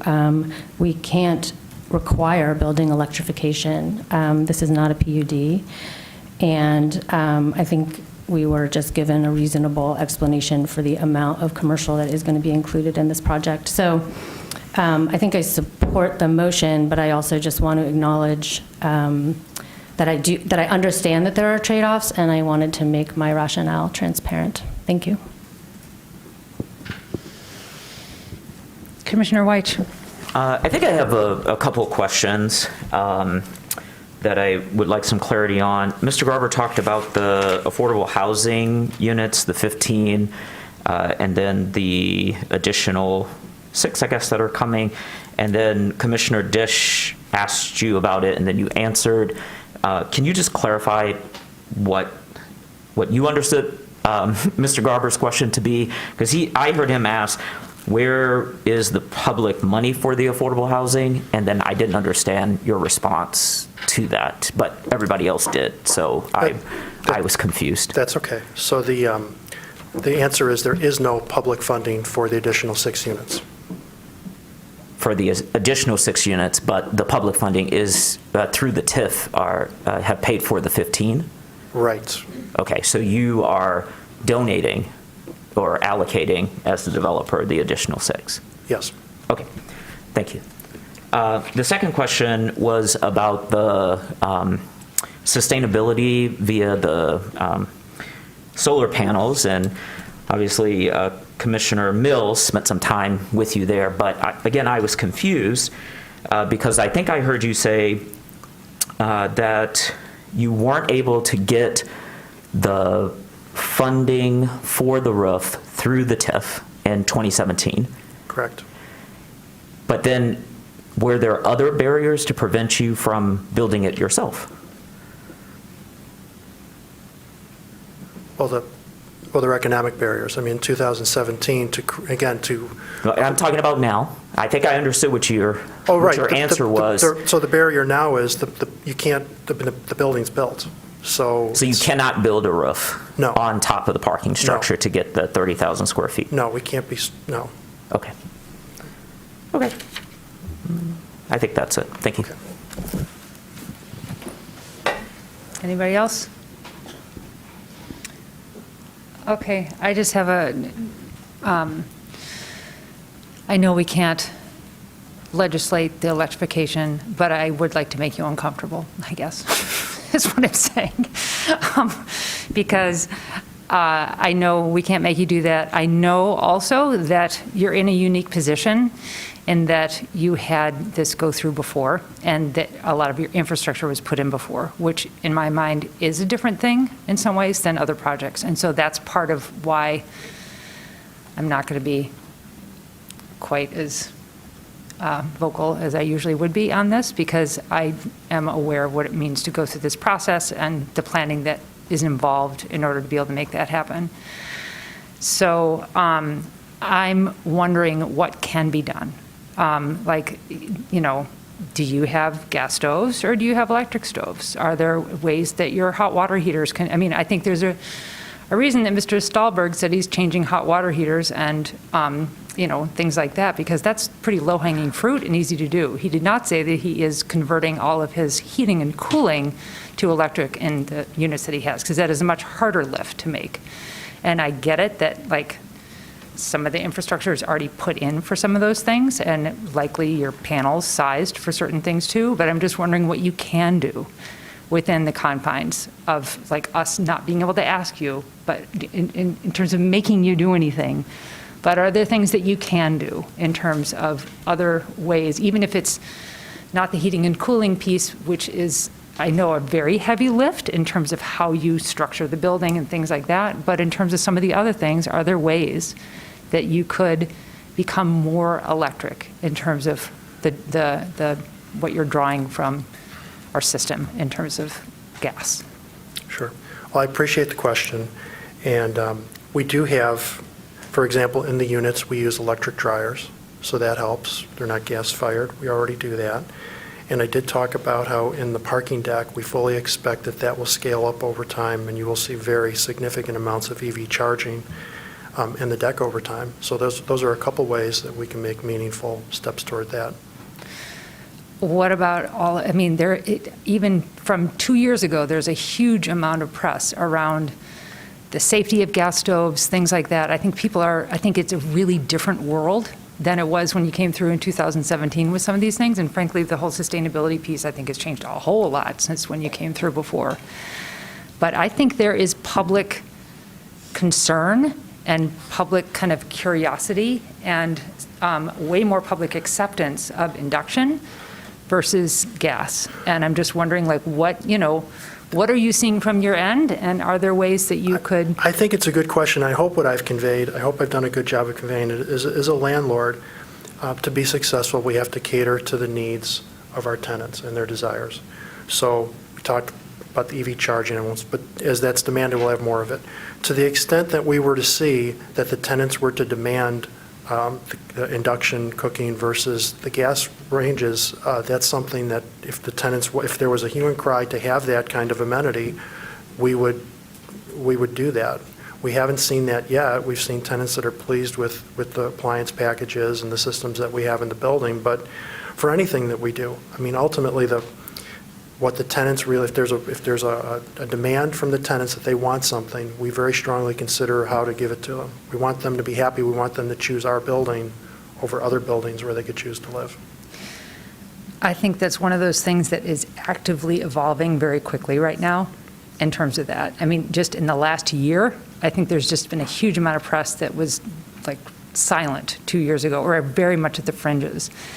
You might consider yourself being a leader with that in terms of providing some of those things for people, because I think a lot of young people are, and this is, I'm assuming who most of your tenants are people that are working at the hospital and students that are there and things like that are in the medical school. I think that's where things are going. And just from a marketing perspective, that's something that could set you apart, frankly, from other buildings that are around in terms of your package, with some of those things. I have an induction stove. It works great. It boils water so much faster than any gas stove does. So it's something to again, we can't make you do this stuff, but it's something that you all should really consider. I think it's actually an opportunity for you in terms of who you're marketing to think about some of those things. And again, like hot water, that's something that you might be able to consider too with electrifying that. So again, I know we can't make you do these things, but I do want to push the envelope and just see what is possible. And perhaps you all can kind of think about this between now and City Council in terms of some of these considerations. I'm generally supportive of the project. I think that we totally need density in this area. I completely get the retail thing. I appreciate Commissioner Sauvé's kind of summarization of that. I'm supportive of it in many ways. This one way, I just wish that you could be leaning a little bit more with some of those things. And again, I think you're kind of in a different category in terms of where you fall in the approval process. So I'm cutting you some slack in terms of my intensity around some of this stuff. But I would ask you to think about some of those things because, right now, you haven't bought the stoves likely. You know what I'm saying? It's like or maybe you have, I don't know. But there's some opportunities there that I think could work for you too in terms of where this is going. You were thinking ahead on the EV charging. I think this is an area where you actually could be thinking ahead in terms of some of your appliances. Okay, understood. Thank you. Anybody else? Okay, are we ready for a vote? I am if you are. Everybody? Nothing brewing? Nothing brewing. Okay. Alrighty, let's. So the motion as presented. Commissioner Lee? Yes. Commissioner Clark? Yes. Commissioner White? Yes. Commissioner Gabrandel? Yes. Commissioner Abrams? Yes. Commissioner Sauvé? Yes. Commissioner Mills? Yes. Commissioner Hammerschmidt? Yes. Commissioner Dish? Yes. Motion carries. Okay, we are on to item number 9, which is the downtown premium evaluation.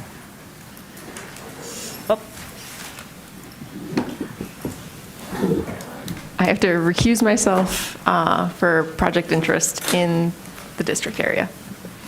Sounds good. Thank you. Welcome. Thank you. I'm not as tall as the gentleman who went before. My name is Megan Masson-Minnock. I'm with Carlisle Wortman Associates. I was here before you about a month ago to talk about downtown premiums. What we'd like to do tonight is to go over assumption and agreements and goals and policy approaches that we revised based on your input, and then talk about what policy approaches should be discussed with stakeholders and who those stakeholders should be. So, and then there's a PowerPoint queuing up, but I can also riff without it. One thing that was in the PowerPoint that will be up soon is the map of eligible properties for premiums, and wanted to start our discussion tonight with just a reminder that this is a small area of the downtown overall. There are a lot of properties that aren't eligible for premiums at this point.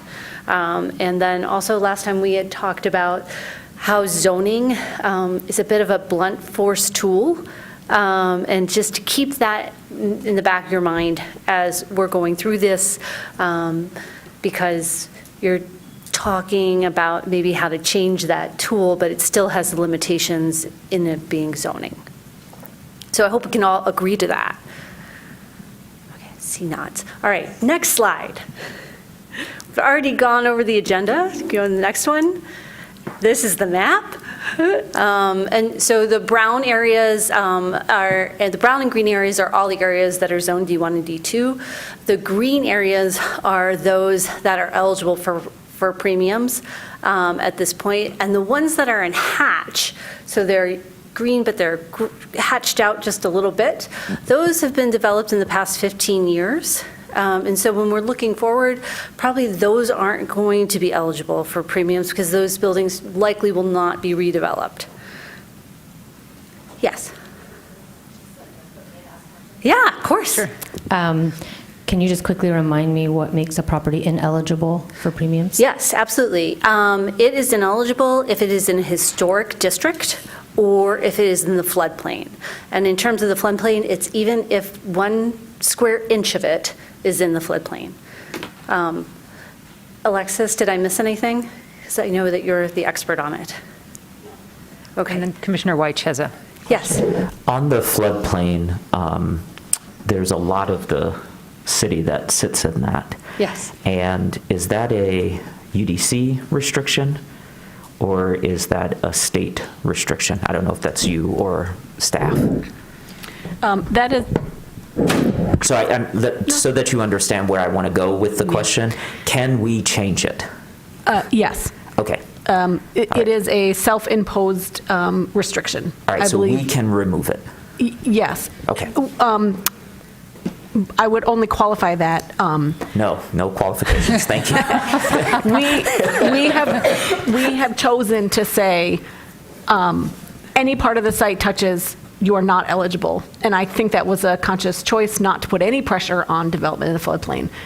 I think we can change that. Those parameters, but I don't think we can just promote or allow development literally in the floodplain when it's prohibited. But we can modify our premium regulations to say maybe as long as the building is not in the floodplain or something along those lines. So I guess I did a walking tour, and I always get street names wrong when I try to recall them from my head. So where Blank Slate is? Yeah, that's First and Liberty. First and Liberty. That whole section is like in the floodplain. Yeah. Even if it's 15 feet above grade, we can't even go up because any part of that property sits in there. And that's what I'm trying to understand. It sounds like we've imposed a restriction on ourselves. Yes. On something that if you just look diagonal, you'll see the Y, and it's sitting up on 12 or 15 feet, and it's built right there. And we just discussed 415 Washington, which is going to be not in the flood way, but in the flood fringe. And so I just want to, like, in this part of the conversation, it would be helpful, like, whatever you bring back to us, whenever we see it, that there is some acknowledgement that this is a self-imposed restriction, and that if it's in the UDC, it can be amended. Now, there may be reasons why we don't want to do that. There may be people who would say not to do that. I think all of that comes at the appropriate time. I just don't want to say, hey, all of this is off the table because it's in the floodplain, when in fact we could build above, whatever the federal laws would be to make it safe. So. And we can't build in the floodway. So there's a distinction there in terms of what Commissioner White is saying. The floodplain, the floodway, and the flood fringe, and each of them have different restrictions. Commissioner Dish. I guess I appreciate very much what Commissioner Wedge is bringing up, and maybe it would be helpful to have another kind of cross-hatching for parcels that a little bit of it touches the floodplain. Because I think anything that's entirely in the floodplain, it's going to be a hard sell to put a tall residential building in there on stilts. Okay. But I'd be interested how many is that really true of, that it's just a little bit, right? So what I'm hearing from you is when we come back, one of the things that could possibly be on the table is what makes a parcel eligible for premiums, and can the restriction that's currently dealing with floodplains be alleviated or lifted entirely, and what would that look like in terms of mapping scenarios? It is what I am asking for. I don't know that I have authority to ask you to do it. I feel like you and I might be asking for different things. Yeah, I think you're asking for two different maps. What you're asking for is it possible to lift that restriction entirely in terms of floodplain? And what I hear from you is that it would also be interesting to see how the floodplain affects each parcels, and which parcels are entirely in the floodplain, and which is it only a portion where possibly a building could be built outside of the floodplain. Yeah. Okay. Because one represents the whole city, and there are people and I am one of them, who feels that climate change is upon us, and the biggest effect, not to speak from anecdotal recent weather evidence, is that more and more rain is going to be how we have climate change in Michigan. And I think in terms of future-proofing our city, I don't want to go selling our floodplain overlay district, which we just passed, and say now, oh, buyer's remorse, we didn't mean to, we really don't mind if people's houses float away. So not that we, ever said that, but I think it's a difference. No, I was not saying that you were saying that. I was attributing that to ourselves on council, oh, no, I didn't know I was doing. But I do think that the way you specified it, that if any part of the parcel touches the floodplain, there's a difference to me between a parcel that is in a floodplain and a parcel that is 25 or 10% in a floodplain. And we see that difference reflected in the way the city is currently developing city-owned sites. Mm-hmm. So I wouldn't find that inconsistent with our practice. Okay. So, great. Thank you for the input, and we'll fold that into the process as we go forward. And in terms of going forward, really the purpose of the meeting tonight, if you could go to the next slide, please, again, is to discuss what policy options should be shared with stakeholders, because that's the next step, and who those stakeholders should be. So that's where we want to spend the meat of the discussion tonight. But we spent a lot of time with you last month and wanted to report back and make sure that we got things right in terms of assumptions and goals. Go to the next slide. So we revised the assumptions, and I can read them off if that would be helpful. And then what we really want to know is, does this reflect what we talked about? And are there any changes that are needed in order for us to go forward in the process? The first assumption is that an equilibrium of development types and land uses in downtown is important, and residential, office, and commercial are core uses to be continually balanced in the downtown. I'm going to pause after each one and ask for comments. So any comments on this one? Okay. All right. Next one. Developing the downtown is more difficult and more expensive than elsewhere in the city.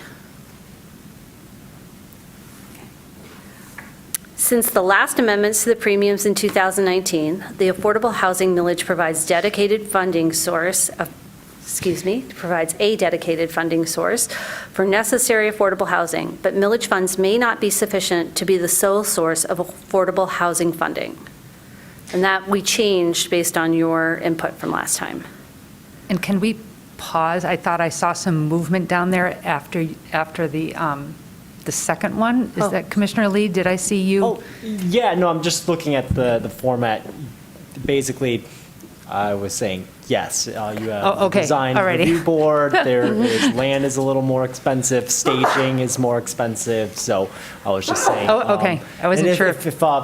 I'm just trying to get the format correct as far as like engagement purposes, but I agree with both of those points. On the first one, my question is going to be, what does equilibrium really mean, right? What does balance mean? And I think that's kind of always the trick is, how much civic spaces are appropriate. What does equilibrium truly mean as far as retail? Offices support retail.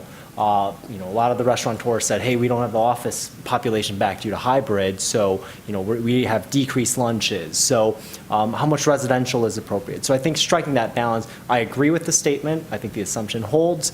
The trick is going to be really what constitutes equilibrium, and that's going to be continuously morphing. So. Great, thanks. It's also kind of interesting to think about if there are a lot of people that are working from home, do we need to start thinking about neighborhoods in different ways in terms of some of those opportunities for commercial?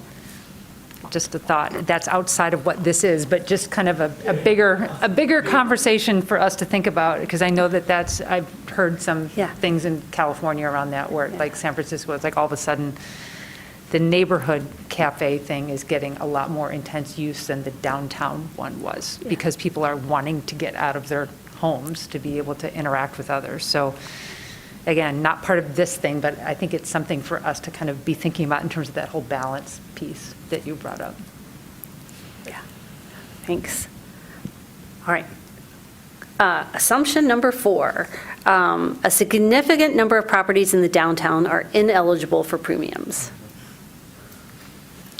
Okay, see nods. All right. Current downtown residential development is either high-end, low-scale residential buildings, or student housing. The current market does not support building of attainable, high-density housing downtown. And that was a change. I see nods. And attainable, I'm assuming you mean sort of like maybe like the right, exactly. Yeah. So is that kind of? Yeah. Attainable technically means usually anywhere, I think, up to 100% AMI, that 60 to 100% AMI that you can, with 1/3 of your income, you could afford purchase housing. Got it. Which is a different definition than what affordable housing is under that federal definition. And this was where last time it said missing middle, and we were like, wait. Yes. Right? Yeah, right. Okay. Yes. I like Yes. this. Good at it. Okay. I still don't know about the comma in the first sentence, the second comma, but I don't, anyway. Oh, okay. It's two things, right? High-end, low-scale residential. I think it's high-end is one. Low. It's either, It's high and low scale. There's two things, right? So no comma in no between. comma, maybe, is there a Why slash in don't- between them? Is there a, Could you just change it and say student housing or high-end, comma, low-scale residential Yes. buildings? We can flip-flop it, and then it would be. I think it makes a lot more sense. Yes. Aren't you glad you came tonight? I love grammar. And I am fine with. Right, no, but I am fine with the group helping. I did comedy improv in college, I can handle it. All right. So attainable density in the downtown not only provides places for present and future Ann Arborites to live, but also influences regional sustainability by providing access to housing in a walkable mixed-use place. Yeah. Okay, the last phrase isn't clunky? Okay, great. And then current premiums are not being utilized due to a variety of reasons. Pretty simple. yeah, pretty. Okay, so we can all agree to these assumptions going forward, and as documentation happens, these are the justifications for the reasons of taking any action that results out of the process. All right, great work. All right, if we could go to the next slide. Also, last time, we looked at a variety of goals, and you slimmed them down to these three. Increase affordability of housing downtown, increase sustainability, including energy efficiency in the downtown, and increase equity in the downtown. So wanted to, again, make sure that these three are correct in terms of what you wanted in terms of goals, and then also do welcome any copy editing. All right, I'm seeing nods, and usually I take silence as agreement, but I see a thumbs up, and then I see a finger. Yeah. In a very nice way. You're right, not that. So I know, I just want to make sure that this would be encompassed in this, where we're thinking about potential, maybe regional, or district wide, like, geothermal or things like that, that kind of could, like, I don't know if that is part of how we think about any of these things, or is this all private development and not like, because No, I know the DDA is doing some sort of study on that. I just think that it's interesting to think about how we could help facilitate that within the private sector if we were able to have some public infrastructure that made it easier for people to be able to make good choices around things. I don't know if that's completely outside of what we're talking about here, but everything is a little piecemeal thing that we do. So I would love to think about some bigger things that could tie some stuff together. I think it's part of increasing sustainability, but I think that what you're getting is sort of part of the conversation with stakeholders. I mean, that's sort of some of the feedback we want to hear, right? What are the obstacles from those property owners being able to successfully do so? And so I sort of see that as maybe part of that conversation is what, beyond the regulatory framework, what are the infrastructure items that the city should be thinking about in order to accomplish that? Yeah.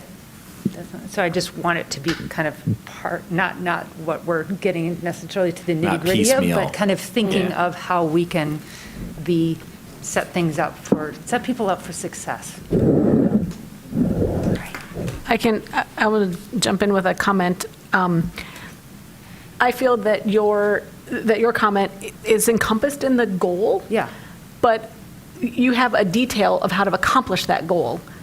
That there's ways to accomplish increased sustainability in downtown by doing it privately for your own development on site, but perhaps one of the options, one of the premiums would be somehow contributing, whether it's land or something, contributing a piece so that could be joined with other pieces. So I think that's like the next step, but I think it's a great comment, and I think that the nugget is in the goal. But what you're fast forwarding to is maybe a implementation strategy. I totally agree with that, and I kind of meant it in that way. I wanted to make sure that the way that we're framing it allows for that kind of thing to even be considered, I guess, is what I'm thinking of. So that, who knows, maybe all these areas in the floodplain could be used for geothermal wells. You know what I'm saying? It's like there may be some ways for us to kind of think about how synergistic opportunities come up for things like that. That, we're not putting a building on it, but we can, stuff it full of geothermal, and that somehow the city is part of that. And again, I know that that's a strategy, not a goal, but I just want to be able to kind of make sure that we're not just thinking of our little piecemeal things as we're going along private site by private site, but also not ignoring potential ways for us to encourage people to be able to have sustainable practices in their building and designing. Oh, Commissioner Lee. I did, but you go first. Okay. How about, as far as revised goals, how about just increase housing, like, period? Just wondering if that for discussion, because obviously I think there's overlaps, right? Increasing equity also means improving affordability. It means, so I mean, there is a lot of overlap. The question is, should one of the goals related to premiums be just pure add more housing? I don't know, just simplify, but just throwing that out there. Can I piggyback on that? Because, and I don't know if this is encompassed in equity or affordability or not, but I think it's important to increase the diversity of housing, like different kinds of housing, so that it's not just that there's either expensive student towers or expensive low-rise condos, but it's also that there isn't multifamily housing. Yeah. Of any sort of accessible, right? A condo, that's not multifamily. It's not large-scale multifamily, is what I'm trying to say and not getting out. Yeah, I would 100% be friendly with that concept of increase diversity of housing. So, increasing housing and diversity? Well, so what I'm hearing are three things. Yeah. Number one, is it the volume of housing? Is it the sheer number of units? Yes. Is it the diversity of the types of units? Also that. And is it the affordability of the units? That ties in with both, I think, right? Yeah. It could, and it could not. It depends on how you look at it in terms of, does affordability mean that it has to be subsidized or that they have to be affordable in perpetuity? Because if you're just increasing the number, it could increase the affordability at that time in the market, but 20 years later, it may not be guaranteed. And when we went through this round before, I remember when we were talking about affordability, stakeholders were very concerned that affordable units that were built now wouldn't be so in 20 years. So I think you have three concepts amongst you. I think it's important for you to define what's important, or whether you want all three of those discussed with stakeholders. So I do want volume and diversity, and I'm a little bit torn. No, I'm very torn about affordability, because if it's affordability, strictly speaking, I'm not sure that we're going to get that out of what we're trying to do here, which is make a difference to our premiums in downtown. Not saying that we can't, we are developing affordable housing on city-owned sites that are in downtown, but I'm not sure if that can be achieved here. And one thing that I've read, which I never know is true, but I liked it when I read it, was that the things that you build today as, nice, attractive market housing, in 20 years, they're less expensive than what you're currently building. And so some of the ways that we get housing in a more reachable price range is simply through the aging of the stock that was built. And that probably does not hold as true for single-family homes that can hold their value in a place like Ann Arbor, where supply is tight. But for the rental housing, at least some of the student stuff that we built, that was built 10 years ago, is relatively less expensive compared to the new things. So their volume and constant stuff in the pipeline would be giving us affordability. The volume part would be giving us affordability there. So would it be then increase the diversity and number of dwelling units downtown? Yes. Okay. That makes sense to me. So I hear yes here, yes. Okay. Do we have the whole? I would like to go back to Commissioner Lee's original recommendation, which was just increasing housing downtown. I think the affordability and the diversity of the housing can be captured in the equity. And then my other comment on the revised goal, since this is from a planning point of view, do we need to, are there provisions in Michigan's planning law that allows us to create heating and cooling districts? So when we get into the sustainability, are there things that we would need to change in the UDC to permit those possibilities? So like Detroit has its steam system Right. that provides heating and cooling to like 30 square miles in the city. Is that managed at some level with a planning overlay? No, usually Right, what so- happens is it's a city ordinance that would require, or usually require, that anything in that district hook up to it. So like, for instance. But that would be out of scope for us. That would be So out of scope. That would leave our table. Yes. So in this sustainability and energy efficiency, then all we're looking at is the development. I wouldn't say that that's necessarily true. So let's say the DDA is successful in creating a geothermal district, which they create essentially what's a utility. Let's say for some reason, it's an opt-in. One of the things you could do is then to use the premium as a way as the carrot to get them to opt in. Now, that's like 3 hops. Forward. That's 3 what ifs. But I wouldn't say that you should close the door on looking at the premiums being a place where you can incentivize some things like that if you can't require them. It would be better to require. I guess what I'm trying to figure out is, ultimately, we heard from the DDA that the thing that they need in the DDA are people. And the landscape that we live in has radically changed. That is to say, people, they lost between 3,000 and 6,000 persons in the downtown through office. And if what we are ultimately trying to do is replace, just for a placeholder, those 3,000 to 6,000 people, then I'd like us to be clearer that that is our goal. If our goal is more than that, then this is what we're doing. But in order for the downtown to be viable, they need people, and housing doesn't replace the sheer density of people the way an office does. So we'd have to build a lot more housing than what is currently permitted and what is currently available in order to achieve the sheer number that they lost because of COVID.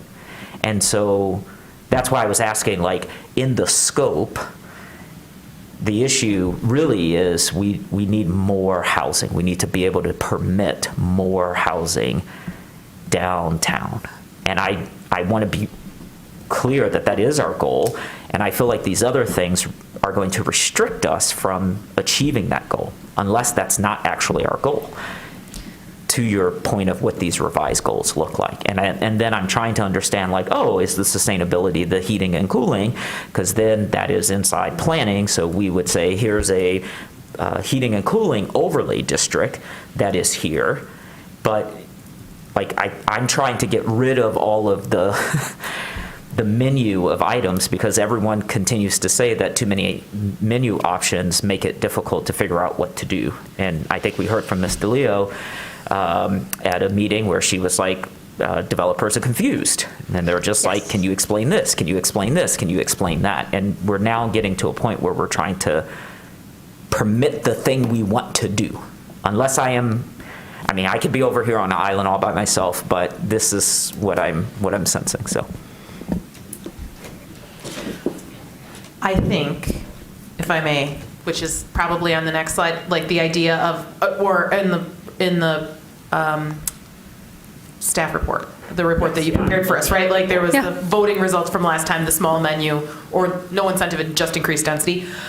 I think, I know which camp you're of. I think that there's also some people that are saying small menu. So I think right now, this is a smaller menu than what it was before. One of them, I think though, because that no incentive increased density, this doesn't get at the just more housing units. And so I think that alone probably makes sense as its own goal.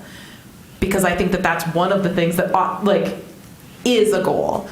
And then what I heard from before, and you guys can tell me if I'm making this up, is that the increase, so that, make that the first one, maybe. The sustainability, I want that to still be on the menu, because even with geothermal, like, more efficient buildings are gonna use less of it. Okay.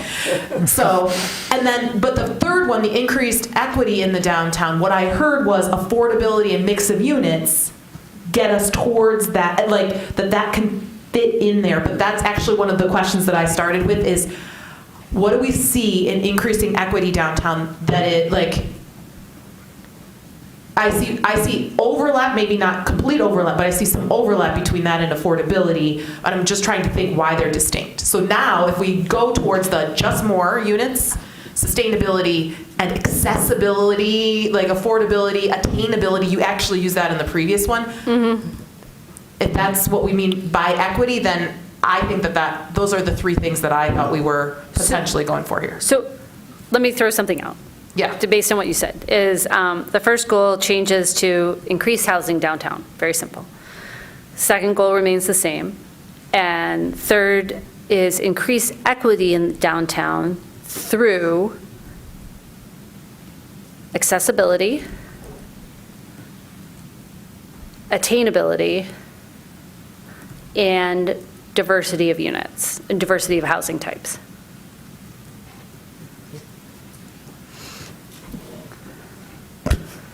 Does accessibility mean affordability or something else? Accessibility usually means that there's barrier-free.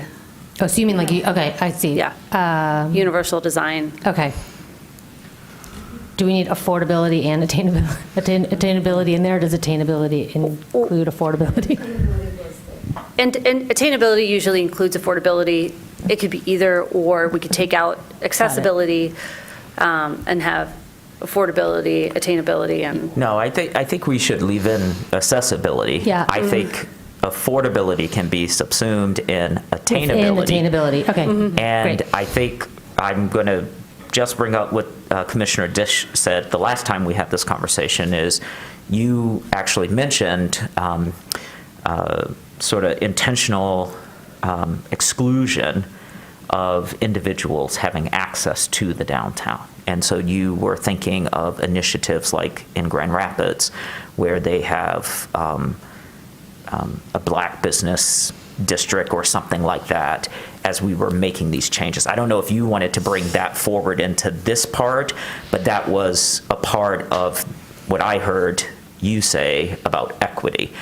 I don't know how that gets us to housing, and I'm just really trying to make sure that I know what we're talking about and what we can do at this table. Yeah. And this seems to be all about permitting things, and so we want to make sure that we can permit as much of what we want, and I just want to be clear about what it is we want. By that, I mean, equity means so many different things. So like, what are we actually trying to achieve with this? Right. Is my big question. I think I know, but I think in the effort of not trying to be confusing. Right. And so I think if we have those qualifiers after increase equity in the downtown through accessibility, attainability, and diversity of housing types that speaks to what the equity means in that sentence. Well, maybe. I mean, are we talking racial equity? Are we talking social equity? Like so all of it? Says what kind of equity. The what? You turn on your microphone, please. The phrase "by means of" helps specify the equity. So we're talking about. Maybe. I don't know. I mean, I don't. Yeah, but also know the limitations of the tool. So it's part of zoning. And so really, you can open things up in zoning, but in order to repair harm, where cities have been most successful is they're, in addition to opening things up through their zoning to make sure there's not barriers, there's programming that repairs the harm or evens the playing field. And that wouldn't be a zoning ordinance amendment because it's not equipped for that.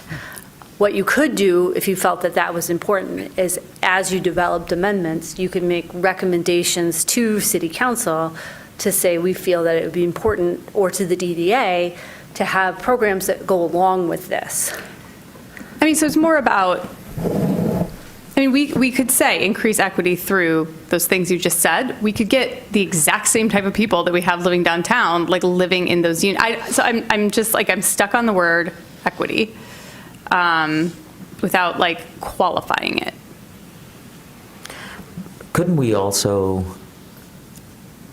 have, like, I've heard there have been things that have come to the table where a developer has said, I'm building this, but I'm also doing a student project to teach trading for this development, for a passive house. I think maybe the Division House guys said that, right?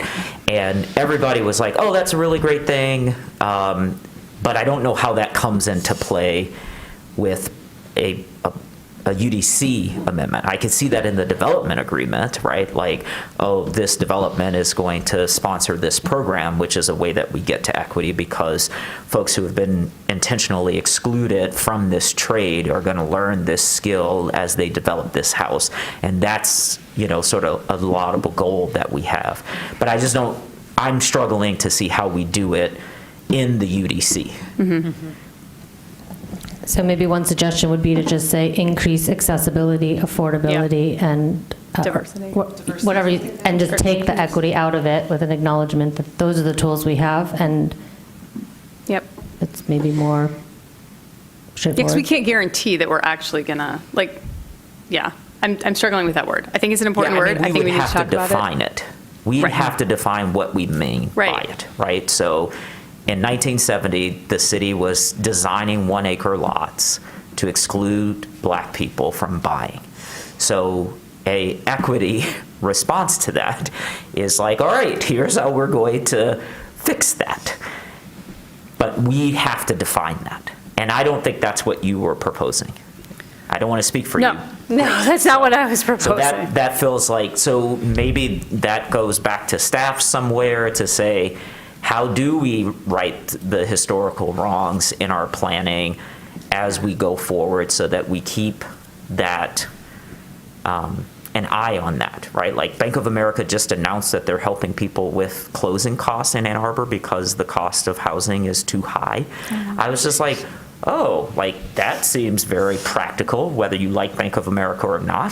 But that's like a way to sort of level it, and it's only available to people up to $94,000 of household income. So it's exclusionary in one sense, but it's helping others in another sense. But I don't hear that that's what you were proposing. No, that's not what I'm proposing. And as a planning consultant, I would say that the most appropriate place for that is in your comprehensive plan, and to have deep community discussions and conversations about what equity means and how the city wants to go forward. Right. So I think one option would be to strike equity. I think another option would be if people felt it was important to have a kind of value declared in the third goal, would be to say anybody who wants to live downtown can live downtown, or something like that, which includes kind of accessibility, attainability, and different types of units, which, what's that? It's just not really true in our current landscape, that No, anybody who wants to. these are goals. But how would we achieve that? How could we measure? So what are the measurable ways that we would know that we've achieved that So let's goal? just strike it always Okay. and just say increase accessibility, attainability. I'm not trying to and- be Yeah, no, I think antagonistic. we're- I'm just the language is super trying to get important here. clear. So the third goal goes to increase accessibility, attainability, and diversity of housing types. You literally mean accessibility in terms of ADA?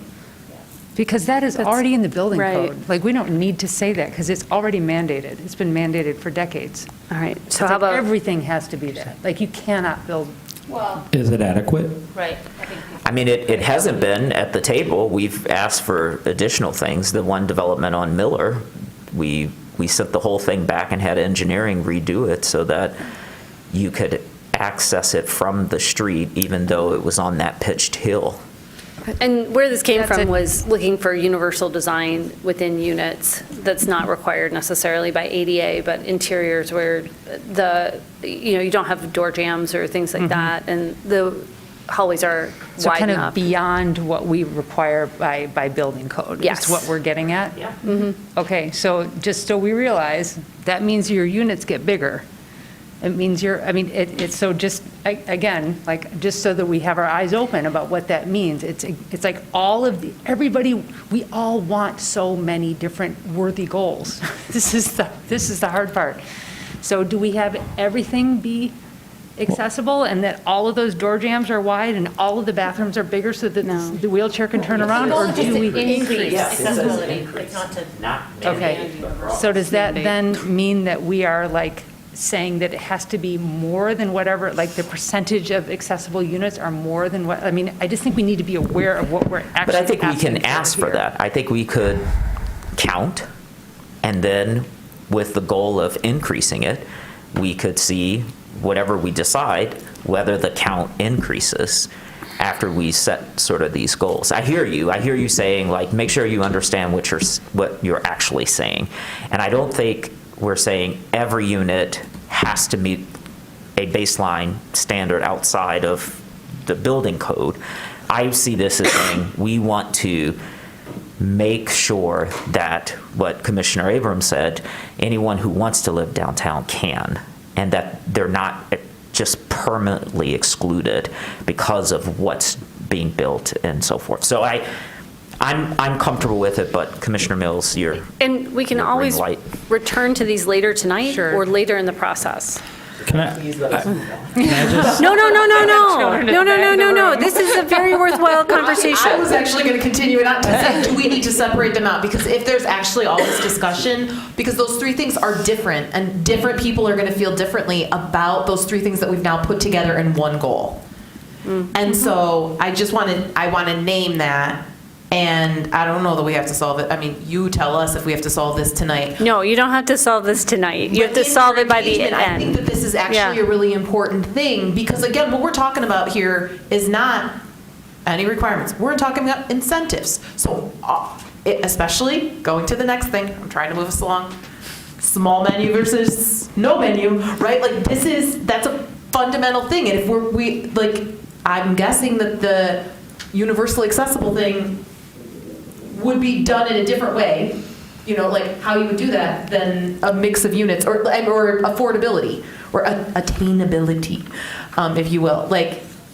Right? Like, so I thought we might need to separate them out, and now it's getting to be a long list, and that's problematic. But we can take a longer list to the stakeholders and get feedback, and there might be things where we would hear from developers to say, that's going to be really confusing or difficult, or going to another board or commission within the city and hearing, no, that's absolutely one of our priorities, or no, can you think about this? So why don't we, for right now, move over to the policy approaches feedback, talk about stakeholders, and then we're going to circle back to goals at the end. Does that work? Sounds good. Okay, so thank you. Next slide. So when we had a discussion last month at the very end, I asked each of you to tell us small menu, large menu, no incentive. And There was not a lot of support for the large menu, which is the status quo. There was a fair, between the commissioners, there was more support, it seemed, for a small menu than no incentive at all. And so in our memo to you, we kind of fleshed out maybe what those would look like, and also suggested a hybrid model, so that if you were going to look at not using the premiums at all, an option then is to just increase that base FAR to the current FAR premium maximum. And so that's 900 FAR for D1 and 400 FAR for D2. And these are just examples to have you think about it, to give you something to work off of. Or you could keep the density as it is and offer a small menu for those premiums, again, within those same ranges. Another option is also to do both, is to increase the base FAR a little bit, let's say 600 in the D1 and 300 in the D2, and then still keep that small menu for the things that you know that you can't require and that you want. So our next step is to go to stakeholders and talk to them about this. And what I wanted to know from you is, of these policy approaches and different options, what do you want us to talk to them about? And I think we can take all your ideas and meld them together. I don't think we need to have the whole group agree to one list, if that's okay with you. Okay. So do we want to just do it popcorn, or go work from one way to another? Whatever works for you. We'll start with you and work this way, Commissioner. Yeah, so I really appreciate you hearing me, and I saw my comments reflected in your menu, and I was like, oh, that's exactly what I wanted, which was the maximum FAR at 900 and the maximum FAR at 400 without the incentives. And I think for me, the thing that I was wrestling through was if the goal is to get more housing in the downtown, then I want to do the thing that does that the best. And if I was hearing the feedback correctly, the menu approach is confusing for developers. So okay. I vote for no incentive. I like the FAR, but if we had to get to a consensus, the hybrid also works, because you increase the FAR in those two districts. And I've also wondered why we just don't extend the D1 across all of D2, but I don't want to cause any more flames at the table tonight. So. All right. Commissioner Clark? So I don't actually have a whole lot of comment on this, although I do prefer probably no incentive and just making it as clear and straightforward as possible. So yeah, no incentive, but I might have more to say later. Okay.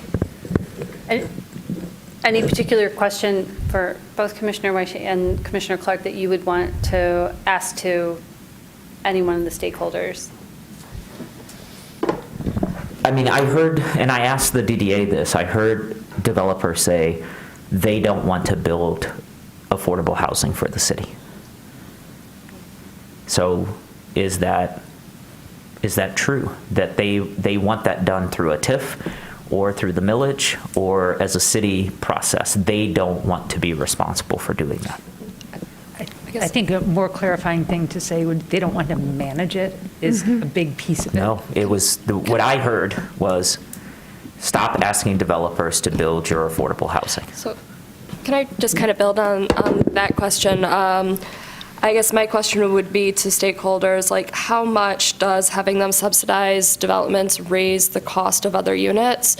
And maybe it's a broader question than like a stakeholder engagement, but for developers specifically, I'd want to know what the price margin difference is going to be if they're having to absorb those costs. I worry about creating two different, if without subsidies from a larger pool of funding, state, federal, even county. I just worry about subsidizing that direct level, and I'd want to know what the increase in cost would be. And if people would mind, and if the market would be able to absorb that higher price. I don't know if that's what we're talking about. Okay. Thank you. Okay. Not entirely comfortable with merely increasing the base FAR and no premiums. But the hybrid model, I don't think, increases the base FAR enough. I think that it keeps it where we are now, which is that we will not see development because the base is too low to make financial sense in a city where most development is redevelopment. And so they've already got a 3 or 4 story building that's giving them something. So why would they knock it down if they have to pay a premium to get over 6 stories?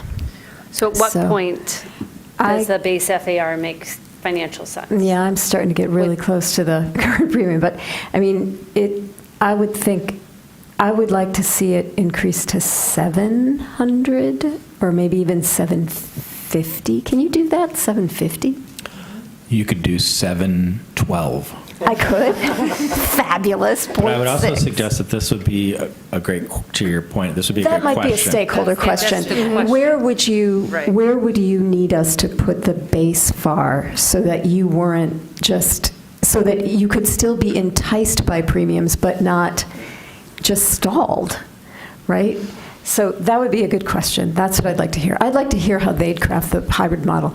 And I would ask them if they have a strong preference for the ability to give 100% payment in lieu in place of building affordable units on site. Okay. Got it. So yeah, in other words, I really like offering them the tweak, the hybrid model, and then asking them how they would tweak it. I similarly like the hybrid model. I actually don't know that would increase the base FAR that much, because this is what I like the question. Like, what would entice you to just build anything? And then what does it take to actually get us either more affordability? And so I think that the question that Commissioner Dish asked about payment entirely, or again, what would the bonus need to be? What would the incentive need to be to get us a much more efficient building? Like, that's the thing. If they can give you numbers, I think that'd be really useful. But of everyone, and I don't know that all of your audiences that you're going to would answer that. From everyone, what I think would be really helpful, this pros, cons, like expected and unexpected, or well, maybe these are not unexpected consequences. Like, these are the expected, this is what I think would happen. I want them to edit this. Like, I want to know what they think would happen, like the pros and cons of each of them. I think this is pretty solid, but that's what if you could explicitly ask them, like, what are we missing with respect to our goals, and even with respect to other goals that people know our city has that we're not thinking of. I think that would be useful. Okay. Thank you for, but do ask all three, because I think that's. Yeah. Thank you. You're welcome. You just said exactly what I was going to say. So there you go. Yeah. So I like the hybrid thing too, and I want to know where we land. The other thing, and this may have nothing to do with it, but I'm just curious, and who knows if this gets answered, but with attainable, how big is that unit?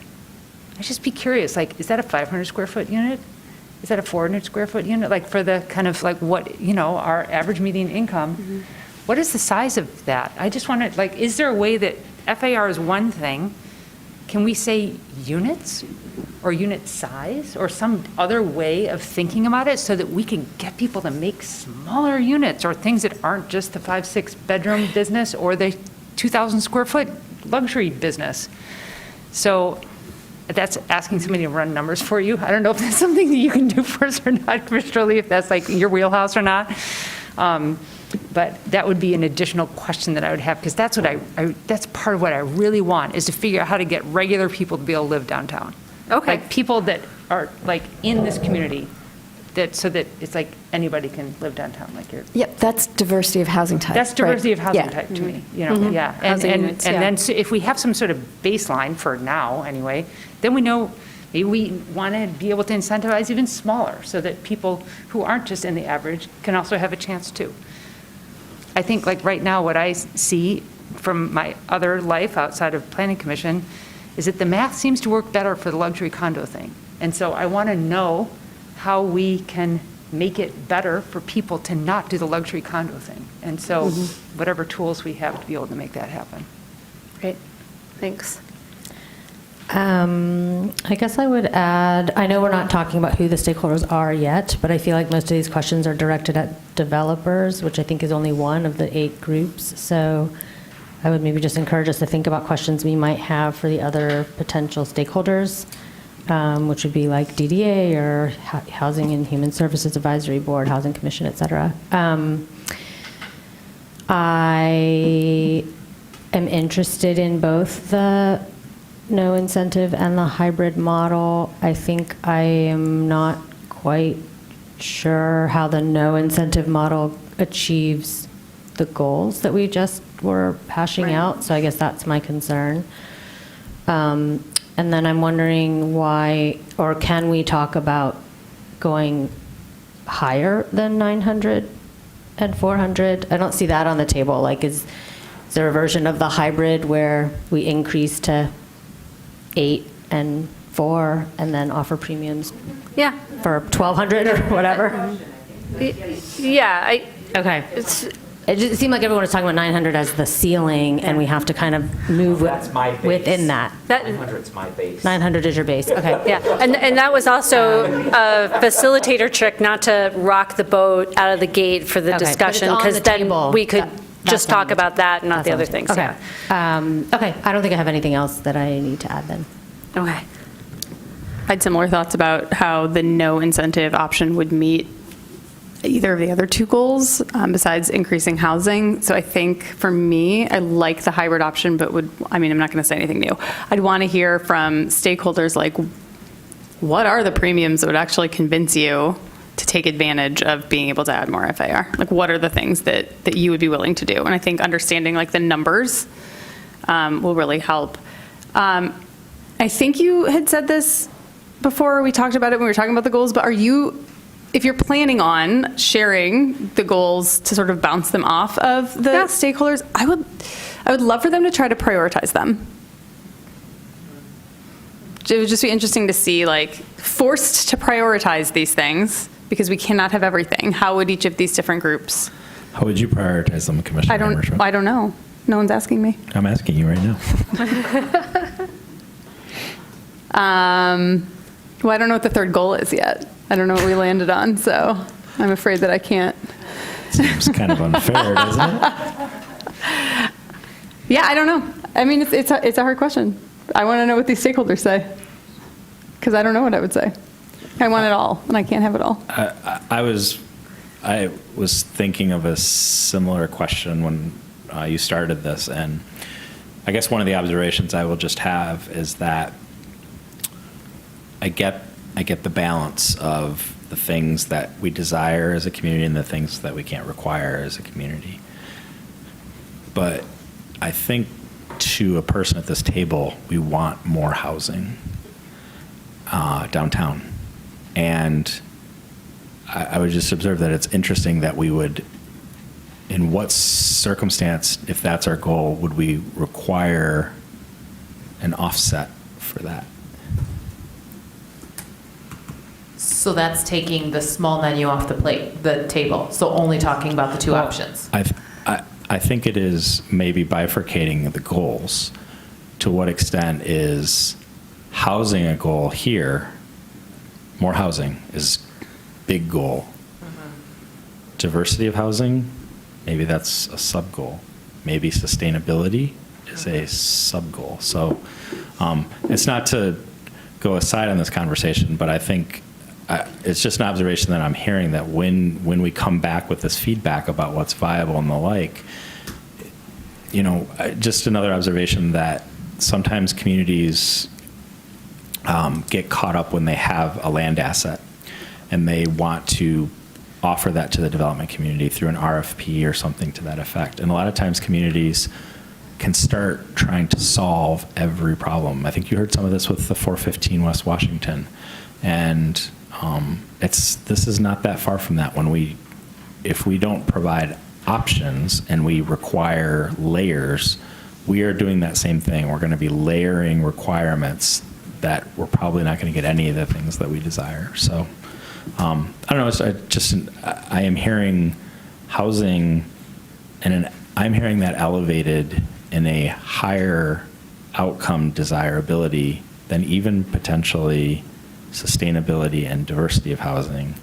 I know that I'm not trying to belittle those as goals, but increasing housing supply downtown helps all of that, period. Can I add like one more question that as you were talking? Because I think that's true, but I also think it's like adding the right types of housing. So I would be curious to see, like, from all these different stakeholders' perspectives, like, what do they see as missing and like critical? So what is missing in housing downtown? Yeah. I mean, I think I know, but I would just like to sort of see how the different groups might respond to that. All right. Commissioner Lee? I have some feedback on actually who should we talk to. Okay, that's next. Okay.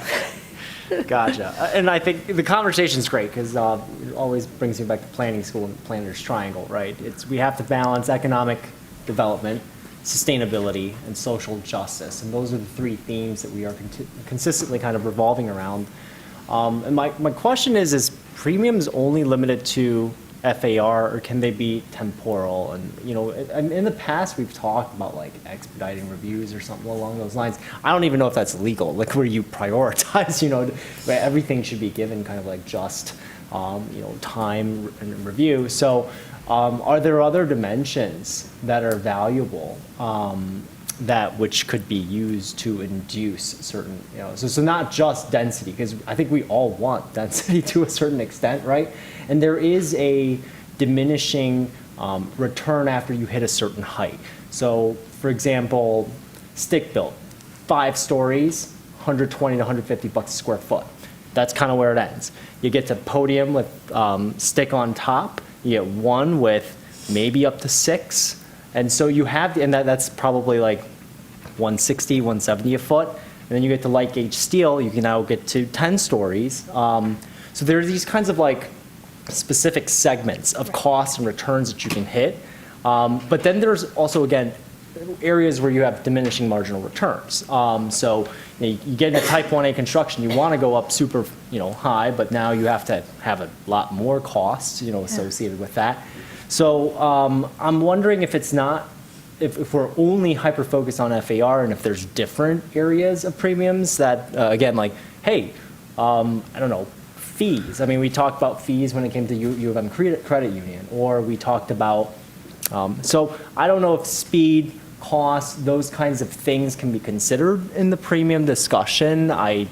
Again, not to try and create more complexity, but temporally, time is money in real estate. Like literally, leasehold interest, what occurs on the productivity of land, time is money. So can that be a dimension that we could tackle as a premium? I don't know, just throwing it out there.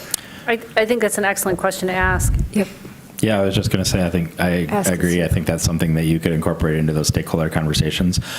Yep. But I will also give you my speculation that adjustment to our fees, to process and time, are not the big cost factors in a development. And I don't know that drastic changes to those are going to overcome the delta between a mixed fuel building and an electrified building. That's fair. That's. Thank you. It's a good point. Okay. Before we move on? Yes. Okay, I want to respond to Mr. Leonard. Your statement was increasing housing supply downtown helps all those goals. And Commissioner Hammerschmidt's response was, well, I'm not sure if the types of housing doesn't matter.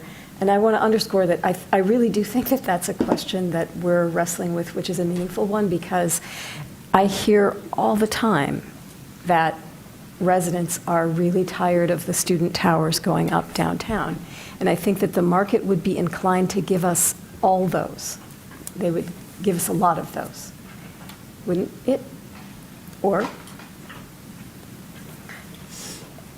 I know that I wouldn't think we had a healthy downtown if that's what it was full of. It's not that I do not have, I love students. I teach them. But they do things. They go away in the summer. They have exams. They don't, a city looks different when it's trying to cater to just that market. And that doesn't feel like a city that has a mix of kinds of people in it. I would say that is part of the housing challenge that we have here. Those are constructed because there is demand for those units. And this is hard, right? Because we're wrestling with our community experience of the housing that we see. We see student housing and we see high-end condominiums being developed. And I would put forth that building more of both of those will help with our affordability, and it'll help expand the diversity of housing types across our community, because those are the first things right now that are penciling out. And what steps can we do to make more of those pencil out to help fill those market needs and open up space for other types of housing as well? And so I am reluctant to dismiss student housing as not being developed. That's part of our housing inventory challenges. Right now, the cards are stacked against every other project type. I don't think those are inherently bad, though, I want to be clear. And I don't think you're saying that either, but that is part of increasing housing supply in this community to help across the board. It's not trying to stop that development. It's trying to, how can we open up this market through what small ways can we adjust our regulatory framework so that more can happen across all price points? Go ahead. Oh, Sarah, you had your hand up first. And I was just going to say, maybe this is taking us to our next slide. I think we at this table might see housing and housing alone as helpful, maybe, not all of us do. But I hope that the people that we're talking to, I want to question that. Because, I mean, we certainly have people that come before us that we think are from certain groups where it's not housing in and of itself is good. It's housing so long as it has these characteristics. And sustainability is one of them that we regularly hear. And I think that we need to have that conversation before we increase FAR. We need to hear how others feel about that. And so I think that that's really important to get out of this. And I'll go to the next thing. I'm really glad that the Energy Commission, for example, is on that list. And that there's a bunch of housing folks, commission folks, Housing Alliance on that list. Okay, so is everybody good with going to that list of stakeholders and talking about that? Yeah. Okay, there we are, great. Oh no, go back, we didn't get to talk. Okay, so we have in our scope up to 8 groups. We've listed them here. It could be a combination, or if you feel that one might be, it might be worthwhile to talk to 20 developers, then 1 or 2 of those others has to fall off the list. But if, again, I think we'll go this way this time, so we'll start with Commissioner Lee about who we should be talking to And we do kind of need resolution on which 8 before we walk out of here tonight. Sure. I thought civil engineers and architects that's brought the most number of petitions in front of us might be useful to talk with as they kind of understand both the constraints and kind of the nuances of utilities, traffic, and everything else. So to talk with somebody who has frequency in petitions that they bring forward. I also wrote down failed petitioners, people who actually brought petitions forward and it never got off the ground. That is also kind of interesting to hear their perspective. I really appreciated when Doug Selby came and told us to our face, this is how I see that process. That is valuable feedback for us. So it's not to say go call up Core Spaces about, but I mean, basically, it's what I'm saying is maybe it's worthwhile to see, who's brought, frequency of petitions and chatting with them. So I guess that kind of focuses on local developers and civil engineering and architects. I do think the Housing Commission is obviously imperative, as well as the Energy Commission. The question is also one of, maybe that's not necessarily the right question, but the other thing that I might actually recommend as far as within the local developers is there's a group called SGAA, I think. And I think they're called themselves Smart Growth Ann Arbor. So they're just real estate leaders throughout the community. So might kind of knock out all 5-10 individual firms if you just talk to that one group. So, but yeah, failed petitioners, civil engineering architects that have the most amount of frequency and familiarity with our processes, and both local and national folks that have brought things here. And the national can give us kind of guidance on how we, match up relative to other communities that have tried to use levers of premiums. So I think it's not only important to have those with local flavor, but also the national purview. So thanks. Thank you. I love that. I would second that. We definitely do see a lot of the same engineering firms and architects come before us. They're often the ones presenting things and talking to us about sustainability, particularly architects. So I think, that local developers category could maybe not just be developers, but be sort of that professional category. This is my own ignorance, I guess, but between the Washington Housing Alliance, Housing and Human Services Advisory Board, Housing Commission, I just don't know enough about the differences between those three. Maybe we do need all three of them. I just don't know. I don't know if it's possible. If we come up with a different 8th, I don't know if it swapping one of those out makes sense. I don't know. Yeah. And I'm wondering if it may, Avalon is a nonprofit housing developer. I don't know if a nonprofit housing developer, a nonprofit affordable housing developer would make sense to talk to. Mm-hmm. Okay, thank you.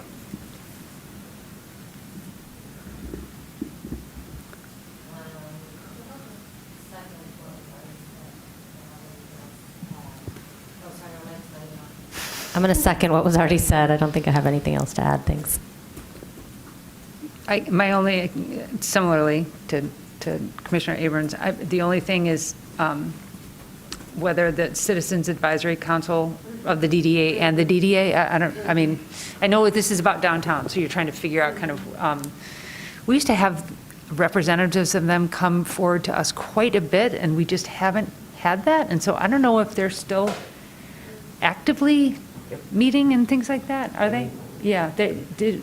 Ray Detterer used to be a regular fixture here, and we just don't hear from them since COVID, basically, it seems like. So the feeling is maybe they could be combined?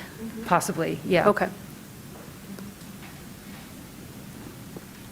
I agree. I don't know which of the housing groups is the appropriate, and I wouldn't say that we only have to have one.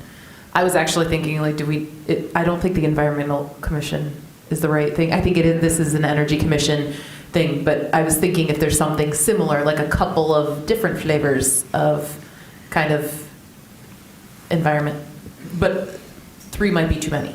on that particular topic, but I defer to others.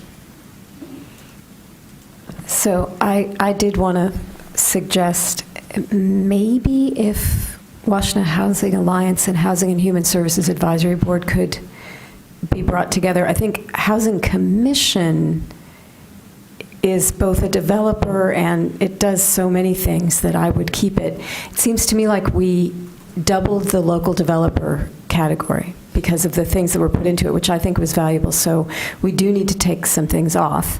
I agree about collapsing the CAC to the DDA with the DDA. I think that would be fine.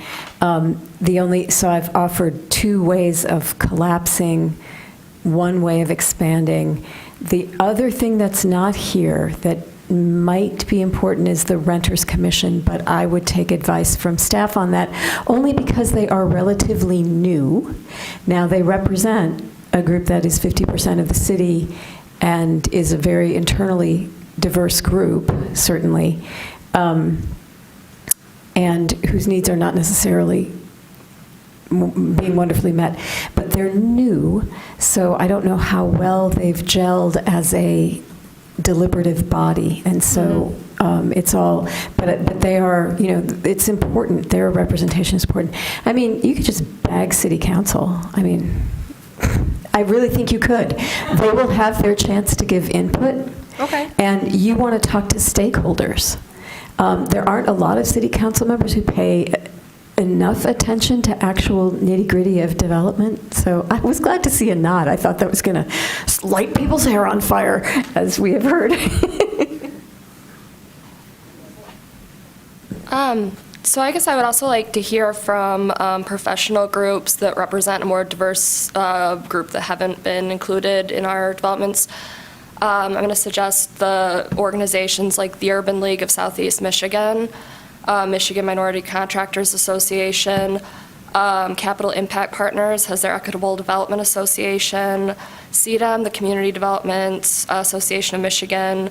Developers that are a member of that consortium would be good to weigh in. A lot of them are nonprofits and community groups that work in communities directly adjacent to Ann Arbor.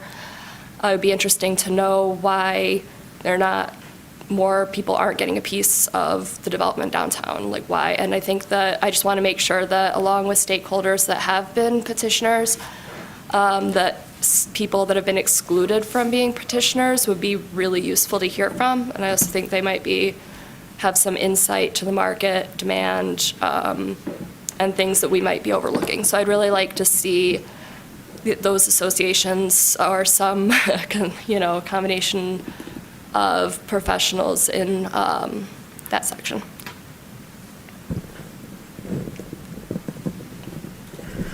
So a question and then an answer. Is the goal of these stakeholders people who would come before planning?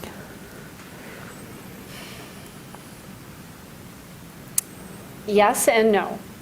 The goal of the stakeholders is to talk to the development community or people who would be bringing petitions, but I think also to talk to other stakeholders who share the same goals and have ideas about how to implement them, and whether the policy options you're looking at would be helpful to them as they go forward. So not only talking to applicants, but partners.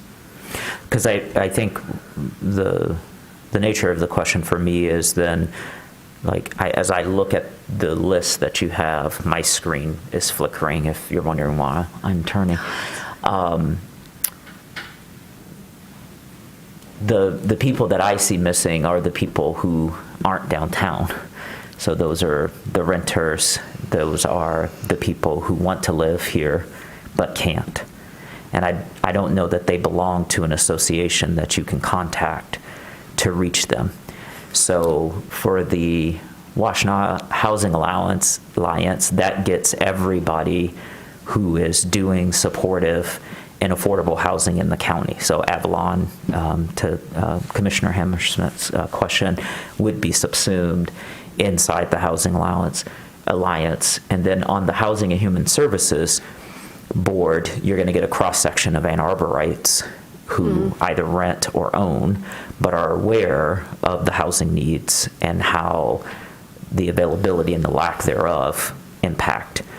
And then to some commissioner, either Mills or Dish's comment, probably Dish, on the renters, it would be great to hear from them. But if it's around how we change our policies to permit more housing, I don't know, like, is that a good use of their time? So that's why I was asking the question of who the goal is, because having the Renters Commission come, well, they're going to tell you everything about everything, but it may not help us figure out what we need to change in the planning. So if the goal are the professional class of folks who would either come to the table or be adjacent to the table, then I think, as Commissioner Lee originally said, hearing from petitioners who had their petitions rejected, hearing from developers who,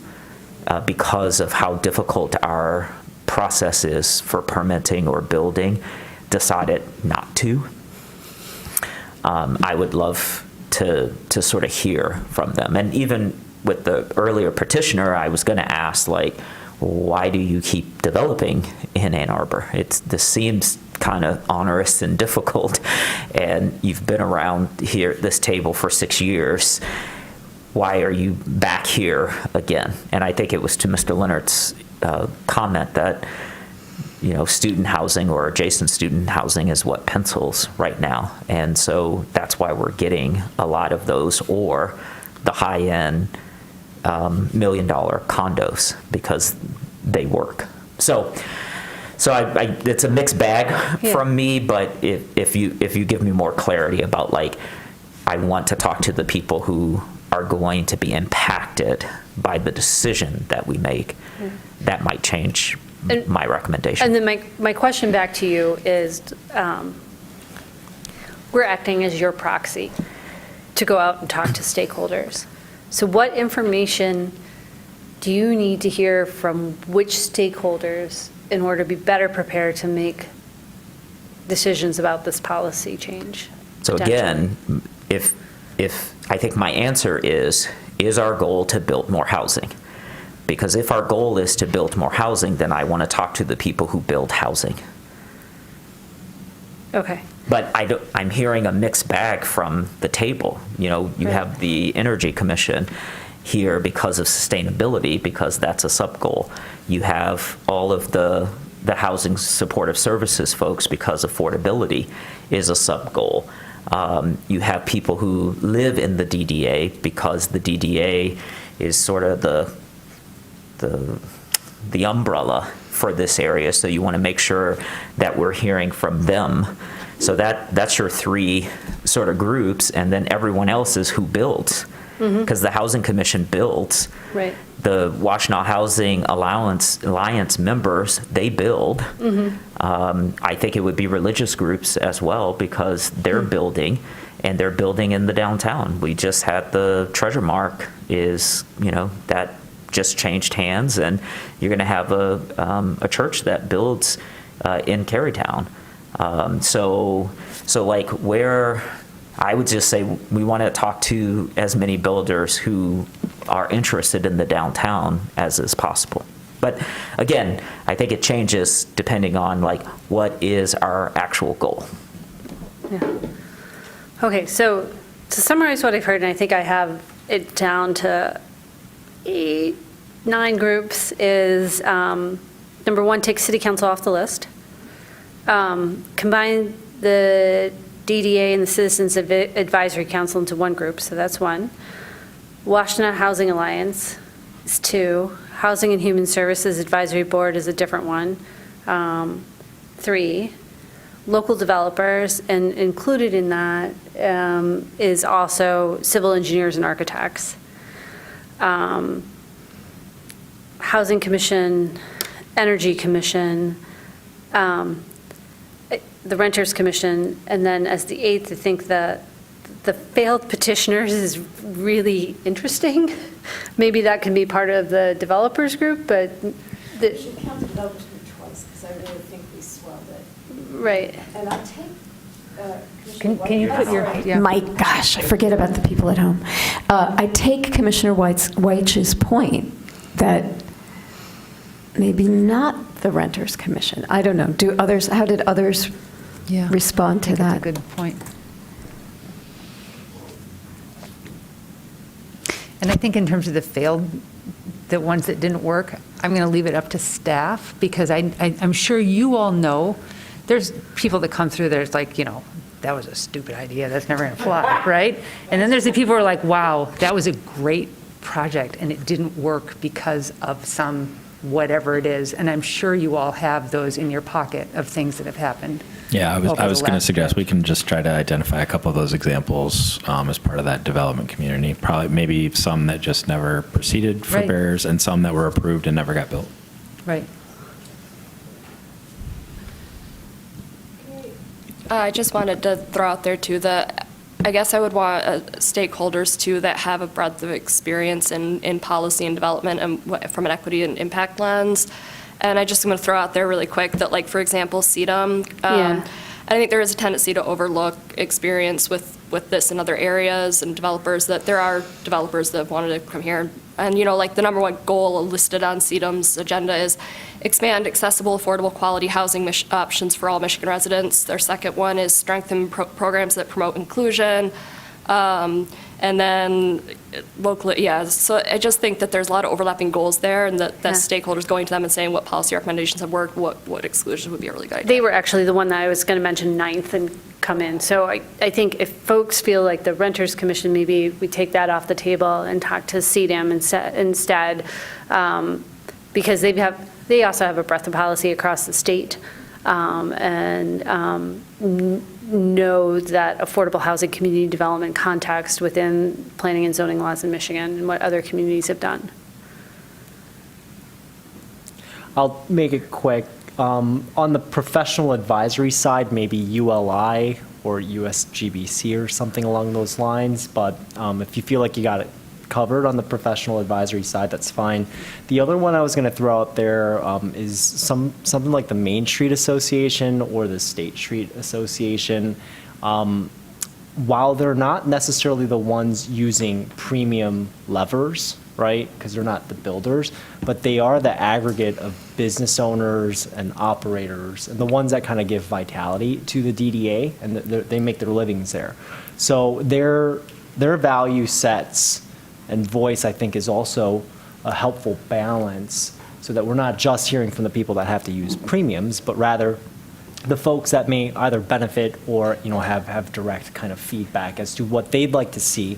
I mean, is housing what they want? Is better transportation and of goods what they want, right? So, I mean, probably going, but the Main Street Association, State Street Association might be helpful to talk to, throwing that out for consideration. Well, let us talk with staff and see maybe whether those things can be combined with the DDA and have a larger group, something like that. Okay. All right.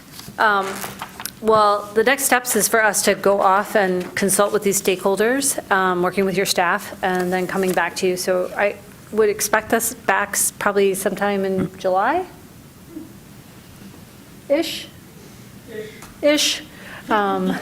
And want to thank you tonight for the discussion and all of your time. Really do appreciate it. Thanks.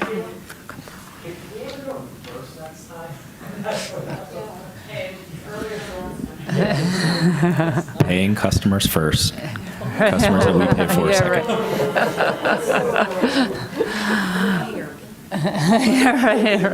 Right. Okay, let's move on to item number 10, which is public comment. There's opportunity for people to speak up to 3 minutes. If you want to, since we likely don't have people in the room that are going to be speaking, I presume not? No? The small Miss Mills does not want to get up and share? She's left. No, there's another one is still there. That it would be people calling in, and for phone access, call 877-853-5247 and enter meeting ID 977-6634-1226. To unmute, press star 6. City staff will call on you. Please state your name and address at the beginning of your comments for your 3-minute period. Is there anybody virtually? No hands are raised. Okay, then. We will move on to commission proposed business. Nothing? Nothing? All righty. Adjournment. Motion to adjourn. Commissioner Abrams, seconded by Commissioner Weich. We are adjourned. You always look down here.